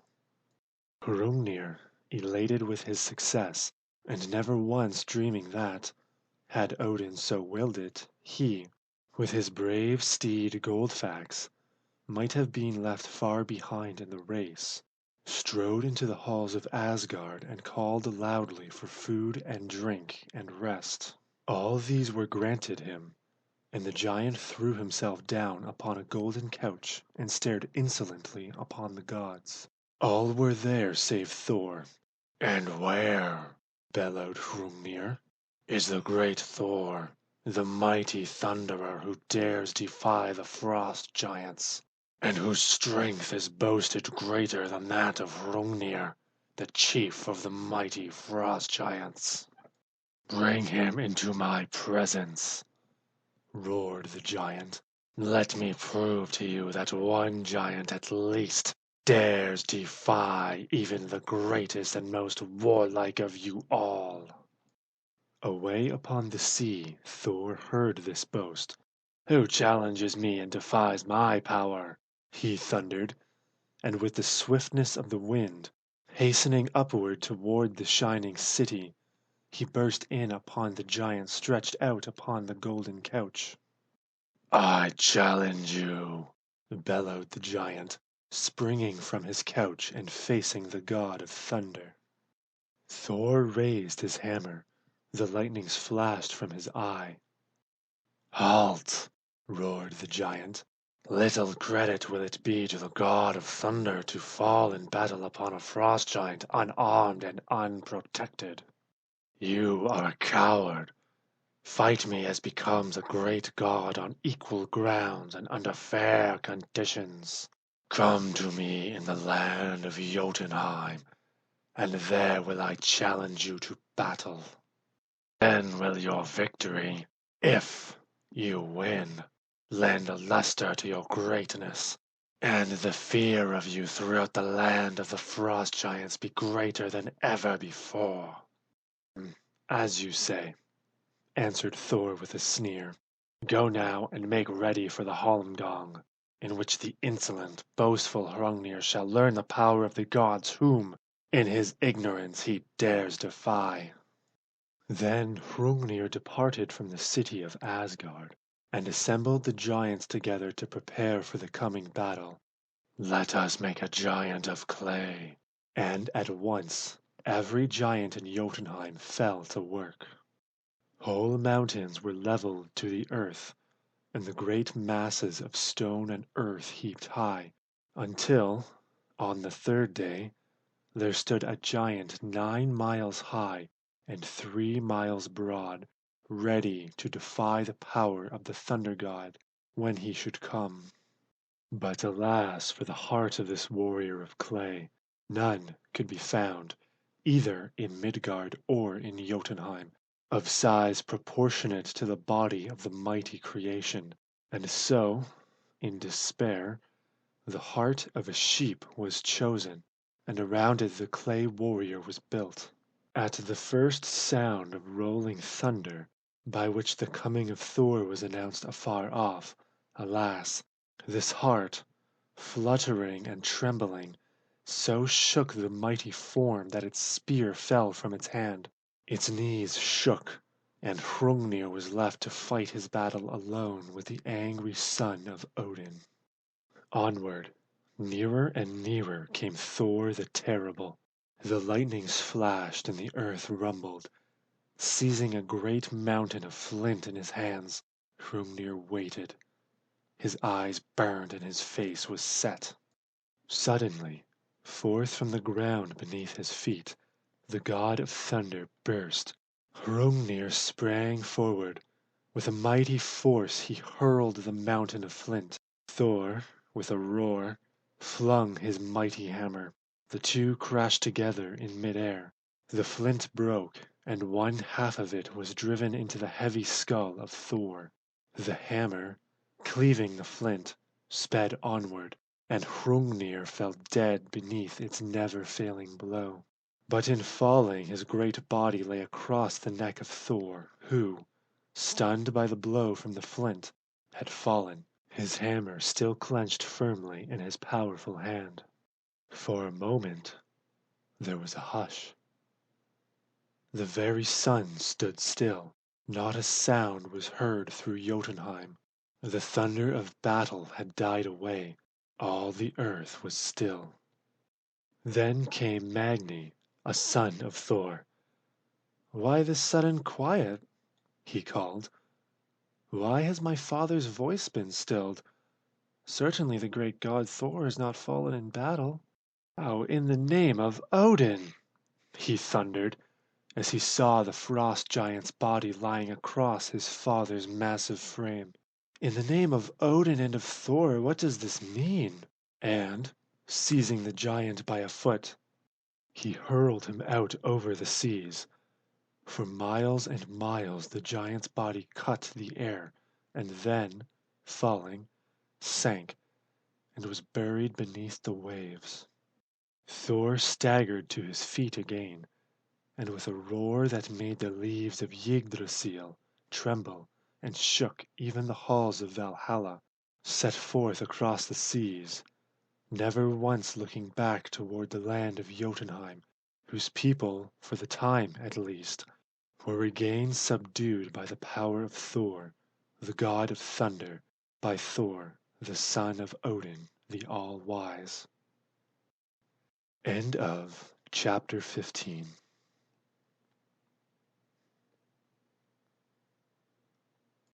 Chapter 16 of Legends of Norseland by Mara L. Pratt Chadwick. Thor and Skrymir. There was peace in all the lands. Stilled were the frost giants, and in Midgard all was happiness. "Come with me, that I may see that you do no mischief," said Thor to Loki, as he sprang into his golden chariot, drawn by his snow-white goats. All day the chariot wheeled on and on across the skies. Night fell, and the gods, entering a peasant's cottage, asked for shelter. "Our supper we have with us," Thor said, and taking the goats from the chariot, he killed them and placed them before the fire. Never had the peasants taken part in such a feast. "It is a feast for the gods," they said. "But pray, how will you finish your journey without your goats?" "We will attend to that," said Thor. "Eat what you will, and all you can. I only ask that, when the feast is finished, you promise to place all the bones together there before the door upon the goatskins. See to it that no bone is forgotten, and that not one, even the smallest, be lost or broken." The peasants promised, the meat was eaten, and in due time the household went to bed and to sleep. Morning came, and with the first flush of light Thor arose, and, with his magic hammer, sat down beside the heap of bones that lay upon the goatskins before the door. Cling, cling, cling, sounded the hammer, striking in turn each little bone. Then the two goats leaped forth, as white and plump and round as ever, and as ready to spin across the waters within the golden chariot of their master. But alas, one goat was lame. He held up one tiny foot and moaned. "Some one of you," roared Thor, "has a broken bone. Did I not command you that you be careful, and see that every bone should be placed and uninjured upon the goatskins?" The peasants shook with fear. They knew now who this strange guest might be. "It is Thor," they whispered to each other. "And that is the mighty hammer whose aim never fails, and whose force is death to all upon whom it falls." "O thou great god Thor," cried the peasants, "spare us. Indeed, had we known, not one bone would we have taken in our unhappy fingers, and all night long we would have watched beside the goatskins that no harm should come to them. Spare us, oh spare us, great Thor. Take all we have, our house, our cattle, our children, everything. Only spare our lives to us." Thor seized his hammer in his hand. His great knuckles grew white. So strong was his giant hold upon the handle. The peasants sank upon their knees. Their faces dropped and their eyes closed. Shaking with terror, they awaited the falling of the hammer. "Up, up, ye peasants," thundered Thor. "This offense I forgive. Your lives too shall be spared to you, but I will carry away with me these children of yours, Thialfi and Roskva, and they shall serve me in my journeys across the land and over the seas. The goats I leave with you, and I charge you, by your lives, see that no harm comes to them in any way. Come, Thialfi, come, Roskva, place yourselves before the chariot, and bear me quickly across the seas." All day long the chariot wheeled on and on, the children never tiring, until, at nightfall, they found themselves upon the shores of the country of the frost giants. Plunging into a deep forest, they hurried through and came out into a great plain beyond. Here they found a house, the very doors of which were as high as the mountains and as broad as the broadest river. "We will rest here," said Thor, and, spreading the great skins which they found near the doorway, they made for themselves beds, and soon were fast asleep. At midnight they were awakened by a terrible roar. The whole house shook with its vibrations. Thor, seizing his hammer in his strong right hand, strode to the door. The whole earth trembled, but in the darkness even Thor could not see beyond the doorway. Hour after hour he stood there, listening. Slowly, at last, the dawn began to come. The sun rose, and there, just at the edge of the forest, Thor saw the outstretched body of a giant, whose head was in itself a small mountain, and whose feet stretched away into the valley below. "And it is you, then, that have rocked the very earth with your giant snores, and have taken from me my night of rest," thought Thor, when he saw the giant form stretched out before him. With one angry stride Thor reached the side of the sleeping giant. Raising his hammer a full mile into the air, he smote the giant full upon the skull, with a crash that sounded like the fall of a mighty oak. "What is that?" asked the giant, opening his sleepy eyes. "Indeed, Thor, are you here? Something awoke me. I think an acorn must have dropped upon my head," said the giant, gathering himself to rise. "Go to sleep again," growled Thor. "It isn't morning yet. I am going to sleep myself." A few minutes and the snores of the giant rang through the air again. "Now we will see," thought Thor. Again he crept to the giant's side, lifting his hammer, this time 2 miles in the air. He brought it down upon the giant's skull with a crash that sounded like the breaking of the ice and the roaring of the torrent in a mighty river. "What is that?" muttered the giant, only half awake. "A leaf must have fallen upon my forehead. I will take myself out into the plain where I can sleep in peace." "Go to sleep," answered Thor. "It is nearly morning, and will be time to wake up for the day before you reach the plain." Again the giant fell asleep, and again the snoring rang out upon the air. "He shall not escape me this time," whispered Thor, creeping again to the giant's side, raising his hammer, this time 3 miles in the air. He crashed it down upon the forehead of the giant with such force and fury that the very heavens reverberated, and the earth people, springing frightened from their deep sleep, called to each other, "The dwarfs are at their forges. Did you not feel the earth shake and the mountains tremble?" "Well, well," droned the sleepy giant. "the moss from the trees falls upon my face and wakes me. It is nearly sunrise, and I may as well arise and go on to Utgard. And you, Thor, I am told you, too, are journeying towards the land of Utgard. But I must hurry on. I will meet you there, but let me give you warning that we are a race of giants of no mean size. And great though you are, it would be as well for you that you boast not of your power among us. Even the mighty hammer might fail to do its work among the giants of such strength and stature as those of Skrymmir's race." There was a sneer on Skrymmir's face as he said this, but before Thor could raise his hammer to punish him for his insolence, he had crossed the great plain and was already miles away. Thor sat down beside the forest. He was mortified and vexed and puzzled. What did it mean? Had his hammer lost its magic power? Was the giant Skrymir immortal? He could not tell. There was a heavy cloud upon his face.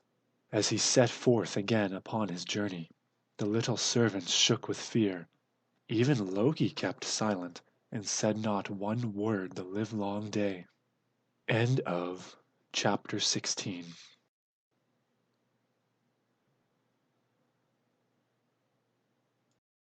Chapter 17 of Legends of Norseland by Mara L. Pratt Chadwick. Thor and the Utgard King. Traveling on and on through many days and many nights, Thor and his companions came to a great castle. Its pinnacles reached far up among the clouds, and its great gateways were broad even like the horizon itself. In between the bars crept Thor and Loki and the children Thialfi and Roskva. "Let us enter the castle," said Thor grimly. "It must be the palace of the king, the Utgard Loki, whose threats have defied even the all-wisdom and the all-power of the mighty Odin." At these words the walls of the castle trembled. The pillars of frost and the great arches of ice glittered and glistened. Thialfi and Roskva grew white with fear. "We hear your voice," thundered Thor, "but we have no fear of you even though you shake the castle walls until they fall. And behold, we dare come into your very presence, thou terrible king of Utgard." The great king showed his glittering teeth. His brow grew black with rage. "This is Thor, the god of thunder," he sneered. "And so small are you that you can creep through the bars of our gateway, pass unnoticed by our sentinels, even to the very presence of the king." Then Utgard Loki, for this was the king's name, threw back his head and laughed until the whole earth shook.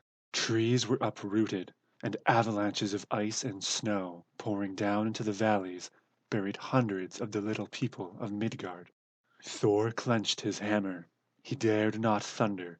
Even his lightnings were as nothing in this great palace hall, and before the terrible voice of the Utgard king. "But perhaps you are greater than you look," continued the king, roaring again at his own wit. "Tell me what great feats you can accomplish, for no one is allowed entrance to this castle who cannot perform great deeds." "I can perform great deeds, many of them," boasted Loki, nowise abashed, even in the presence of the terrible king. "I can eat faster than any creature in Midgard, in Utgard, or even in Asgard, the home of the gods." Again the king roared, and, placing before him a great wooden trough heaped high with food, he commanded his servant Logi to challenge Loki to the contest. But alas for Loki, although the food disappeared before him like the fields of grain beneath the scythe of steel, yet before the task was half begun, Logi had swallowed food, and trough, and all. The king roared louder still, and Loki, never before beaten by giant power, shrank away, angry and threatening. "But I," said Thialfi, "can run. I can outrun any creature that lives on land or sea." Then Thialfi was placed beside a tiny little pygmy, Hugi, he was called. But hardly had they run a pace before Hugi had shot so far ahead that Thialfi, crestfallen, went and hid himself behind the great ice pillar that stood outside the castle gate. And now Thor rose to his feet and drew himself up to his greatest height, but even that seemed as nothing compared with the enormous stature of the Utgard king. He clenched the hammer tightly and thundered as never he had thundered before. The tiny fringe of icicles trembled. Then Utgard Loki laughed, and with his thunder the whole castle rocked and reeled. "And Thor will contest with the power of Utgard?" asked the king. "I will," roared Thor, and there was a fire in his eye that even Utgard shrank before.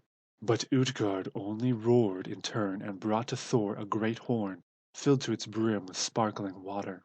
"Drink," said he, "and if one half the power is yours that Odin claims, you will empty the horn at a single drop." Thor seized the horn, one long, deep draught, such as no mortal, no giant, nor even another god could have drawn, and the horn was hardly one drop less full. The king roared till the icicles and fringes of frost, swaying and rocking beneath the thunder, fell with a crash upon the palace floor. "Can the great god Thor boast no greater power than that? Once more, thou greatest of all sons of Odin, once more lift the horn in thy mighty hands and show us the greatness of the gods of Asgard." Thor, stung by the sneer of the Utgard king, raised the horn again to his lips, and calling upon the name of Odin and all the gods of the shining city, drank again. Higher and higher he raised the horn. Deeper and deeper drew he the draught. But alas, again, when the horn was lowered, the waters were no lower than before. "You seem not so great as we the Frost Giants have believed," said the king with a cold sneer. Thor's anger rose. His blood boiled with rage and fury. With a burst of thunder and a flash of lightning that shattered the pillars of the great hall, he seized the horn again. 3 long hours passed. Utgard Loki trembled with fear and dread, for never for 1 second had the angry god taken the horn from his lips. "The ruin of Utgard kingdom is come," he groaned. "There is no hope for victory over such a god. The horn, even the magic horn, will fail before the might of this fierce and awful Thor, the god of thunder." Then Thor lifted the horn from his lips. Defiance flashed from his eye. The king of the Frost Giants trembled. Both looked into the horn. Alas for Thor! Even now hardly could it be counted 1/4 emptied. Darkness gathered over the strong god's face. Courage sprang into the eyes of the king. "Let not your valor fail you," said the king, taking the horn from the hand of Thor. "You are great. You have proved it, in that you have, even in so small a degree as this, emptied the horn from which none but a god could have quaffed 1 drop. It is only that your greatness is less than you have boasted, and less than we have believed it to be." "I will not stand defeated," thundered Thor. "Bring before me another challenge. I will not go forth until the giants of Utgard have indeed known and felt the power of Thor, the god whose lightnings rend the skies and whose thunders rock the very mountains of the earth." "Once more, then, shall you contend for power," said the Utgard king, "and this time with Elli, the toothless giant of endless years, before whose power bend all the strongest sons of Midgard, and before whom, in some far-off day, even the gods of Asgard shall bow as powerless as the children of Midgard." Thor sprang upon the giant Elli. Like a demon of the underworld he fought, and for a time even this all-conquering giant swayed before the wild madness of his bursts of thunder and his crashing, hissing bolts of fire. But alas for Thor!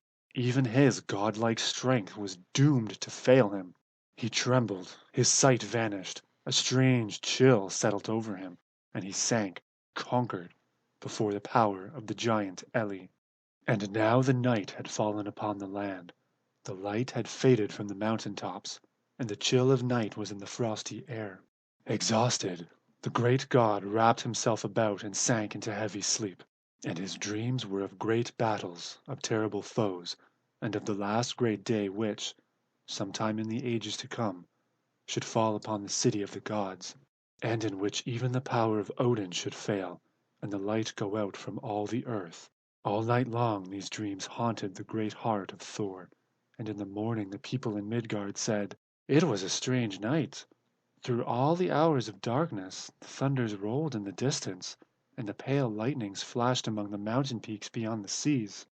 In the morning, even with the first rays of light, Thor, with Loki and Thialfi and Roskva, set forth upon their journey homeward. There was a terrible blackness upon the face of Thor, and the thunders rumbled deeply. Never before had Thor known the bitterness of defeat, and he returned to Asgard and to Odin sick at heart. "Lose not thy courage, Thor," said the All-Wise. "Know that thou art not even now defeated in any true test of strength. Utgard Loki has triumphed to be sure, but even he trembles now, and has closed the doors of his castle, and has set thousands upon thousands of sentinels to watch against thy return. The horn from which thou didst drink reached far down into the depths of the sea, and the people of Midgard even now throng the shores and wonder what power in heaven or in earth can have so shrunken the great waters of the sea. Logi, with whom Loki contended, was none less than the wildfire, and Hugi was thought itself. Even the gods, even Odin himself, with these would not but contend in vain. And Elli, it is indeed as Utgard Loki said, No power in heaven itself can equal hers. She is the all-powerful, the never-failing, the ever-present old age. All the people of the earth, all the gods of Asgard, even the earth and Asgard must one day fall before her mighty will. That you contended even as you did has driven terror deep into the hearts of the cruel frost giants. Nor do they doubt that you are the terrible god of thunder, the greatest of all the sons of Odin. End of chapter 17.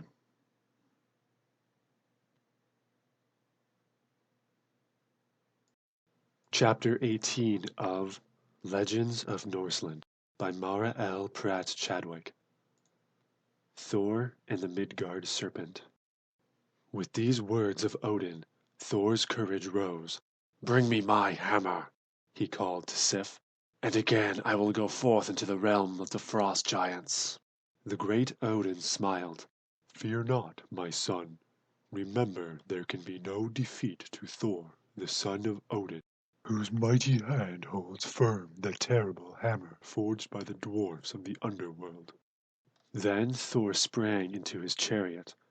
"Away, away," he thundered, "to the home of Hymir, the hateful, boastful Hymir, away to the land of the frost giants. Once and for all, Thor will prove to them the power and the terror of the gods of Asgard." The wheels of the chariot rumbled and rolled.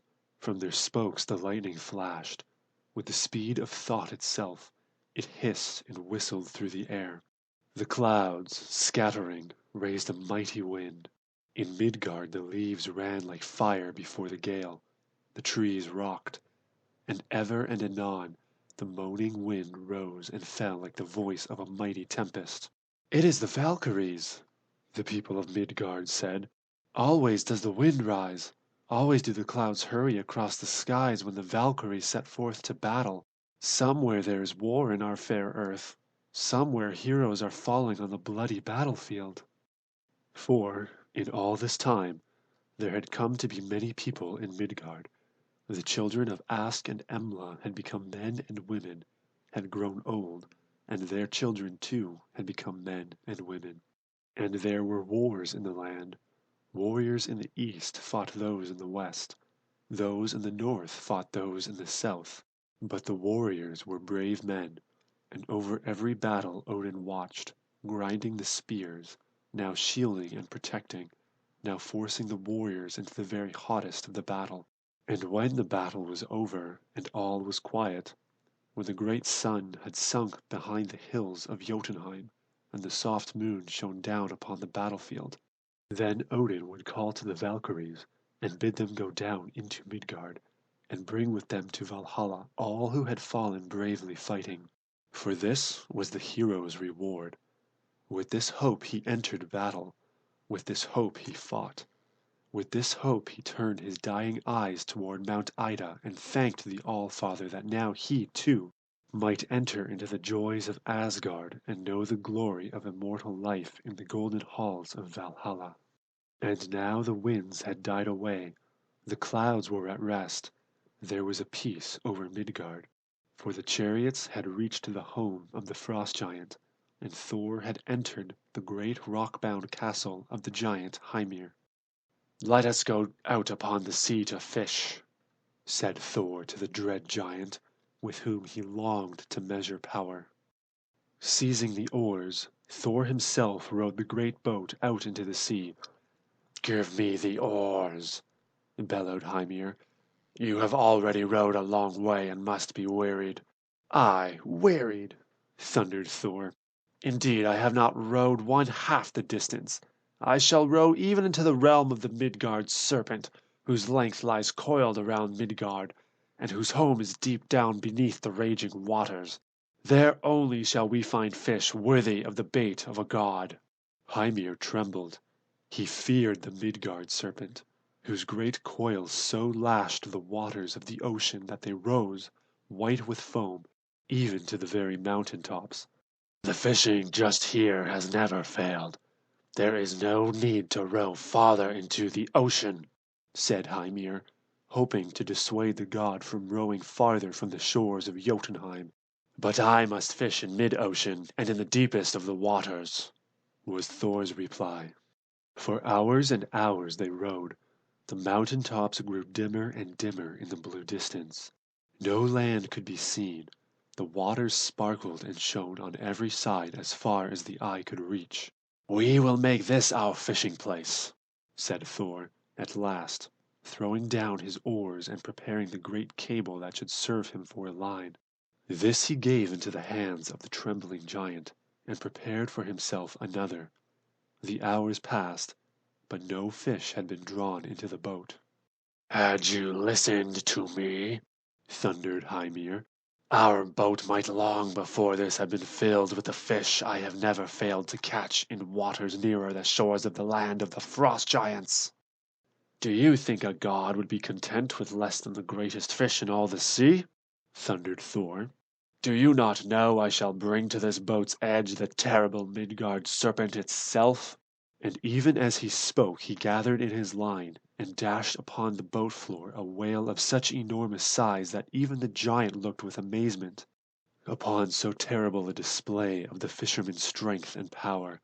Surely this must be Thor himself. "The whale is yours," muttered Thor, unfastening his line and throwing it overboard again. "I have no care for fish as small as this." Suddenly there was a rush of waters. It was as if a terrible tempest had burst upon the sea. The waters seethed and foamed. The great waves rose mountain high. The boat rocked and reeled, and the green waters, pouring over its sides, filled it so that the great whale floated out upon the sea. "It is the Midgard serpent!" roared Thor, and his mighty voice, rising even above the rush of the great sea, mingled with the thunder of the breaking waves, and echoed out to the shores of the farthest lands. Thor sprang from the boat and planted himself firmly upon the great rocks beneath the sea. The giant, dumb with terror, clung to the sides of the rocking boat. On, on came the serpent, nearer and nearer, the roaring waves and heaping foam bursting closer and closer upon the mountain-like boat, that tossed now like seaweed upon the angry waters. One burst like thunder, and the terrible serpent's head rose above the foam and glistened in the light. Thor sprang forward and, with his mighty arm, threw the cable around the slimy neck of the Midgard serpent, and dragged him to the boat's edge. The giant sprang to his feet. "Give me my hammer!" thundered the god. "I will not!" thundered the giant, and with one quick bound he sprang forward, raised his shining sword, and with a sweep miles high, cut the great cable which held the writhing serpent. Another roar, and the great serpent arched his back even to the blue dome of the sky above. Then, with a hiss that sounded through Midgard and even up to the shining city of the fair Mount Ida, he shot down beneath the waters, and over him closed the angry waves. The foam dashed mountains high, the caves howled and boomed, the skies echoed crash on crash, and the whole earth trembled with the upheaval of the troubled waters. A rushing back, a heaping up, a breaking of great waves, and never again, by man or giant or god, was the loathsome serpent seen above the waters, until on that last sad, fateful day when the light had gone out from the sun, and the dread chill of Ragnarok had fallen even upon Valhalla and the beautiful shining city of Asgard. End of chapter 18.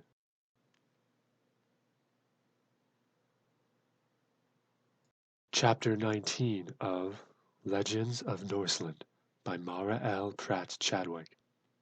Valkyrie's Song.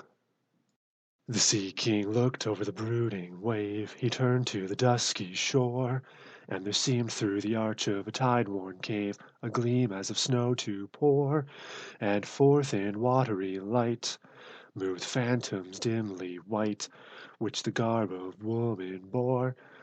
Slowly they moved to the billow's side, and the forms, as they grew more clear, seemed each on a tall pale steed to ride, and a shadowy crest to rear, and to beckon with faint hand from the dark and rocky strand, and to point a gleaming spear.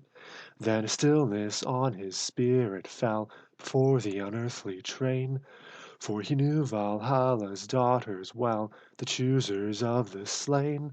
And a sudden rising breeze bore across the moaning seas to his ear their thrilling strain.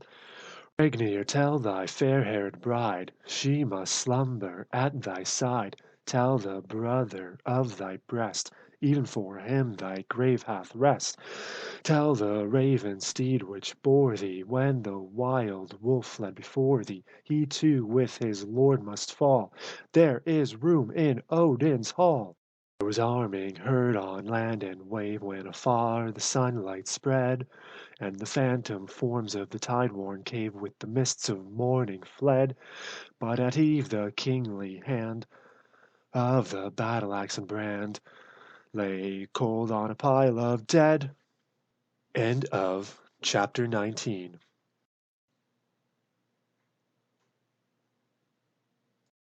Chapter 20 of Legends of Norseland by Mara L. Pratt Chadwick. Ages upon ages had rolled away, and now the day of sorrow, which always Odin had known must come, drew near. Already the god of song had gone with his beautiful wife Idun down into the dark valley of death, and there was a new strange rustle among the leaves of Yggdrasil, like the rustling of leaves that were dead. Odin's face grew sad, and, try as he would, he could not join with the happy gods about him in their joys and festal games. "Odin," said Frigg one day, "tell me what grieves thee, what weighs thee down and puts such sadness into thine eyes and heart." "Baldur himself shall tell you all," answered Odin sadly. Then Baldur seated himself in the midst of the gods and said, "Always, since Odin drank at the well of wisdom, and learned the secrets of the past and of the future, has he known that a time would come when the light must go out from Baldur's eyes, and he, although a god, must go down into the dark valley. Now that time draws near. Already have Bragi and Idun gone from us, and with them have gone song and youth. Soon will Baldur go, and with him must go the light and the warmth he has always been so glad to bring to Asgard and to Midgard both." "Oh, Baldur, Baldur, Baldur, my child, my child, my child!" cried Frigg. "This cannot be, this shall not be. I will go down from Asgard. I will go up and down the earth, and every rock and tree and plant shall pledge themselves to do no harm to thee." "Dear mother Frigg," sighed Baldur, "you cannot change what is foretold. From the beginning of time this was decreed, that one day the light should go out from heaven, and the twilight of the gods should fall." There was a long silence in the hall of Asgard. No god had courage to speak. Their hearts were heavy, and they had no wish to speak. The sun sank behind the western hills. Its rich sunset glow spread over the golden city and over the beautiful earth below. Then darkness followed slowly, slowly creeping on, up the mountainside, across the summit, until even the shining city stood dark and shadowy beneath the gathering twilight. "Like this, some day, the twilight will fall upon our city," said Odin, "and it will never, never rise again." The mother heart of Frigg would not accept even Odin's word, and when the sun's first rays shot up above the far-off hills, Frigg stole forth from Asgard down the rainbow bridge to Midgard. To every lake and river and sea she hurried, and said, "Promise me, O waters, that Baldur's light shall never go out because of you." "We promise," the waters answered, and Frigg hurried to the metals.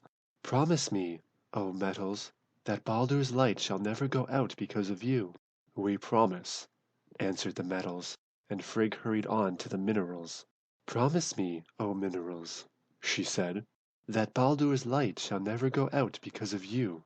"We promise," answered the minerals, and Frigg hurried on to the fire, the earth, the stones, the trees, the shrubs, the grasses, the birds, the beasts, the reptiles, and even to the abode of pale disease she went. Of each she asked the same earnest, anxious question, and from each she received the same kind, honest answer. As the sun sank behind the high peaks of the Frost Giants' homes, Frigg, radiant and happy, her eyes bright and her heart alive with hope, sped up the Rainbow Bridge. Triumphant, she hurried into the great hall to Odin and Baldur. "Be happy again, O Odin! Be happy again, O Baldur!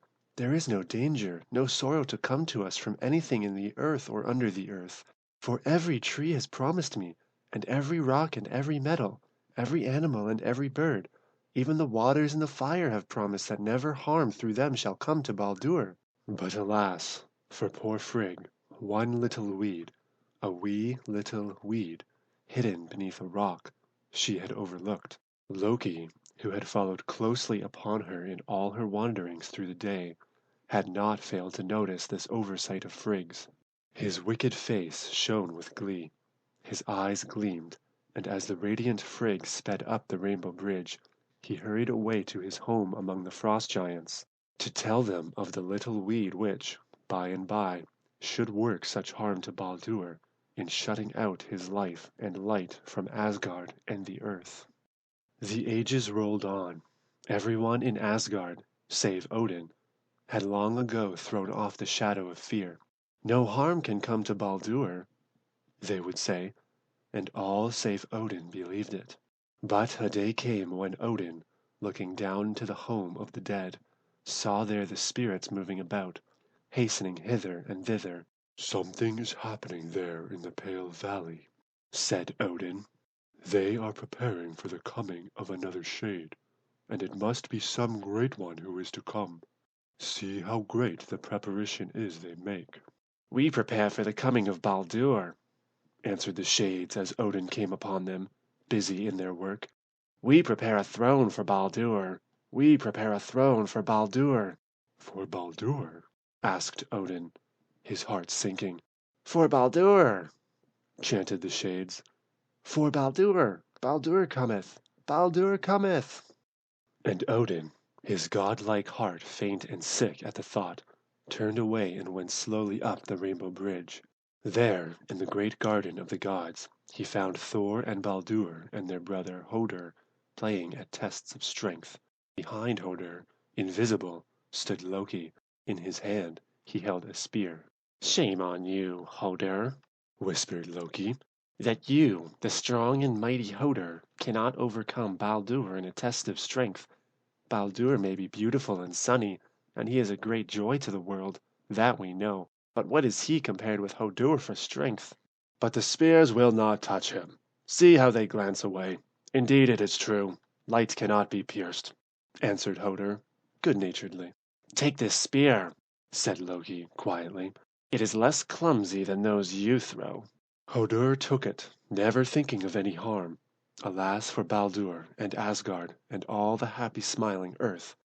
It was a spear tipped with the mistletoe, the one plant that Frigg had failed to find, the one plant that had not promised to do no harm to Baldur. Quickly the spear flew through the air. 1 second, and Baldur, the summer spirit, Baldur, the light of the earth, fell, dead. "Oh, Asgard, Baldur is dead," groaned Odin.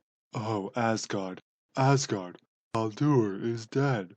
Hoder, Thor, the gods, one and all, stood pale and white. A terrible fear settled over their faces. They shook with terror. And even as they stood there, speechless in their grief, a twilight dimness began to fall lightly, lightly over all. The shining pavements grew less bright. The blue of the great arch overhead deepened, and in the valleys of Midgard there were long, black shadows. Baldur was dead. The light had failed. The golden age was at an end. Now, even the gods must die. End of chapter 20.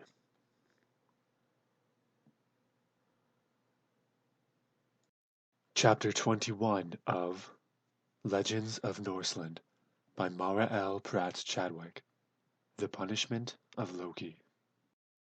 "It is Loki that has done this," thundered Thor, seizing the great hammer in his clenched fists.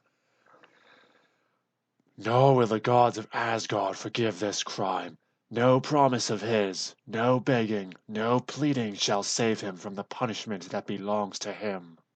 Oh, Baldur, Baldur, that I had slain the evil Loki ages upon ages ago, when he stole the hair from the glorious Sif, when he stole the necklace from the beautiful Freya, when he carried Idun and the apples of life away into the home of the frost giants, when he stung the dwarf and broke short the handle of my mighty hammer. Had I slain him then, this sorrow need not have come to us. Oh, Baldur, Baldur! And the whole earth shook with the grief of Thor. The skies grew black, the wind shrieked, the lightnings flashed across the sky. His tears fell in torrents down the mountainsides, trees were swept away, and the swollen rivers rushed and roared along their course. Never, even in the memory of the gaunt old giant at the Well of Wisdom, had such a storm of wind and rain and thunder and lightning been known. The earth people fled to the mountain caves in terror. It is the wrath of Thor, Cried Loki, gasping with dread. Let me hide myself till it is over. And changing himself into a fish, he dived deep into the great seething mass of angry waters. But Thor and Odin were close upon him. The fiery eye of Thor had caught the sparkle of its shiny coat as the great fish shot down from the mountainside into the sea. Then, too, of what use was it to hide from the great, all-seeing eye of Odin? Did he not see and hear all sights and sounds? And, more than that, did he not know all things even from the beginning? "We will take a great net, and we will drag the sea," said Odin quietly. Loki heard these words and trembled. He hid himself beneath the seaweed, but so muddy were the waters that he was driven out to breathe. The great net was spread. Held by the hands of Odin and Thor, there was no escape for Loki. Sullenly he allowed the net to close over him. There was no other way, for it stretched from shore to shore, and from above the waters even to the ocean bed. And so, at last, because it was to be, the fish held, and Loki was in the power of the angry Thor. "Come back," commanded Odin, "to your own shape and size." Loki obeyed, and in his own form was borne to Asgard. The angry gods fell, one and all, upon him. Not one showed pity for him. They hated him, and well they might, for had he not slain Baldur, and so loosed the power of the frost giants upon their shining city? "Let him be bound! Let him be bound!" they cried. "Let him be bound even as the Fenris wolf is bound! Let him be bound with iron fetters! Let him be nailed to the great rocks in the sea! Let a poisonous serpent hang over him, and let the serpent drop, moment by moment, through all the time to come, his burning poison upon him! Let him lie there chained and suffering till the last great day!" All this shall be, thundered Thor, and thus it was that the cruel, evil-hearted, peace-destroyer Loki suffered ages upon ages of punishment for his malice and his crime. End of chapter 21.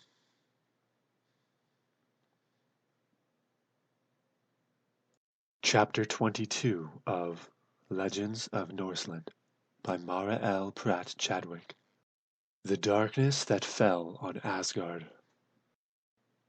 The gods had avenged themselves upon the cruel peace-destroyer, and he lay suffering the tortures they had put upon him. But even this could not bring back the sunny god, the happy, cheerful, life-giving Baldur. Bragi had gone, and there was no sound of music in Asgard. Idun had gone, and signs of age were again creeping over the faces of the gods. Now Baldur was gone, and with him the long light and warm softness of the summer-time. "He may come back," Frigg would say, and every morning she strained her eyes to see if he had risen from behind the far-off hills, with the soft light she had learned to know so well. "Baldur is late," she would say, as the days rolled on. But all this time, from the cold Northland, the frost giants, triumphant, were drawing near. Their chill breath was in the air. The days grew short, the nights grew long. The rivers were locked in ice. Great drifts of snow were everywhere, The sky was gray, and there were no stars. The sun shone pale and white through the dull clouds. In the blinding drifts of snow, it grew bitter, bitter cold. "The Fimbulwinter," whispered the Earth people. "Has the Fimbulwinter come?" And Odin answered, "Yes, it is true. The Fimbulwinter, foretold by the Norns, even from the beginning of time, has come. Soon the great wolf will spring forth from the underworld, and he will seize upon the sun and devour it. Then dense darkness will fall upon us, and Ragnarok, the end of all things, will be upon us." And it came to pass as Odin said.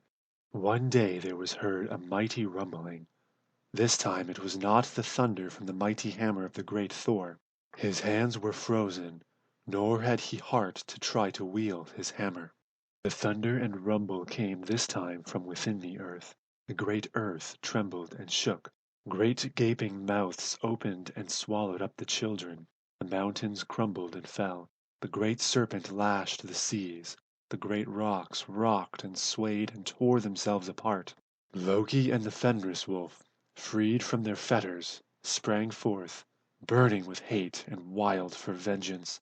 The frost giants already were upon the rainbow bridge. A terrible battle followed. The gods fell one by one. Thor by the deadly flood of poison from the Midgard serpent, Tyr in the great jaws of the Fenris wolf, who, ages before, had torn from him his strong right hand. And now the battle was over. The gods lay dead, even Odin. The shining city of Asgard was a blackened, smoking ruin. The rainbow bridge was gone. The giants sent forth their cold winds, howling with cruel glee. Loki's evil heart was glad. The great serpent lashed the waters mountain high, and the earth people perished in the flood. Fenris wolf stretched its great jaw from heaven to earth and shook the skies. There was a strange hush. A great ball of fire had fallen upon the battlefield. There was a sudden rush of air. A great wave of heat spread out across all space. A burst of thunder, a crackling as of fire, then one hiss, and the whole earth was one great scorching blaze. 1 second, a fierce red tongue of flame had shot up the trunk of Yggdrasil, and it fell, a mass of blackened ashes. The sea hissed and steamed, the earth melted. The frost giants, Loki, the serpent, the Fenris wolf, all were wrapped in flame. A second more, and there was no living thing in all the earth. For Ragnarok, the reign of fire, had come, and with it came an end to life, an end alike to gods and giants, an end to all creatures of the land and sea, an end even to the great earth itself. End of chapter 21. End of Legends of Norseland by Mara L. Pratt Chadwick.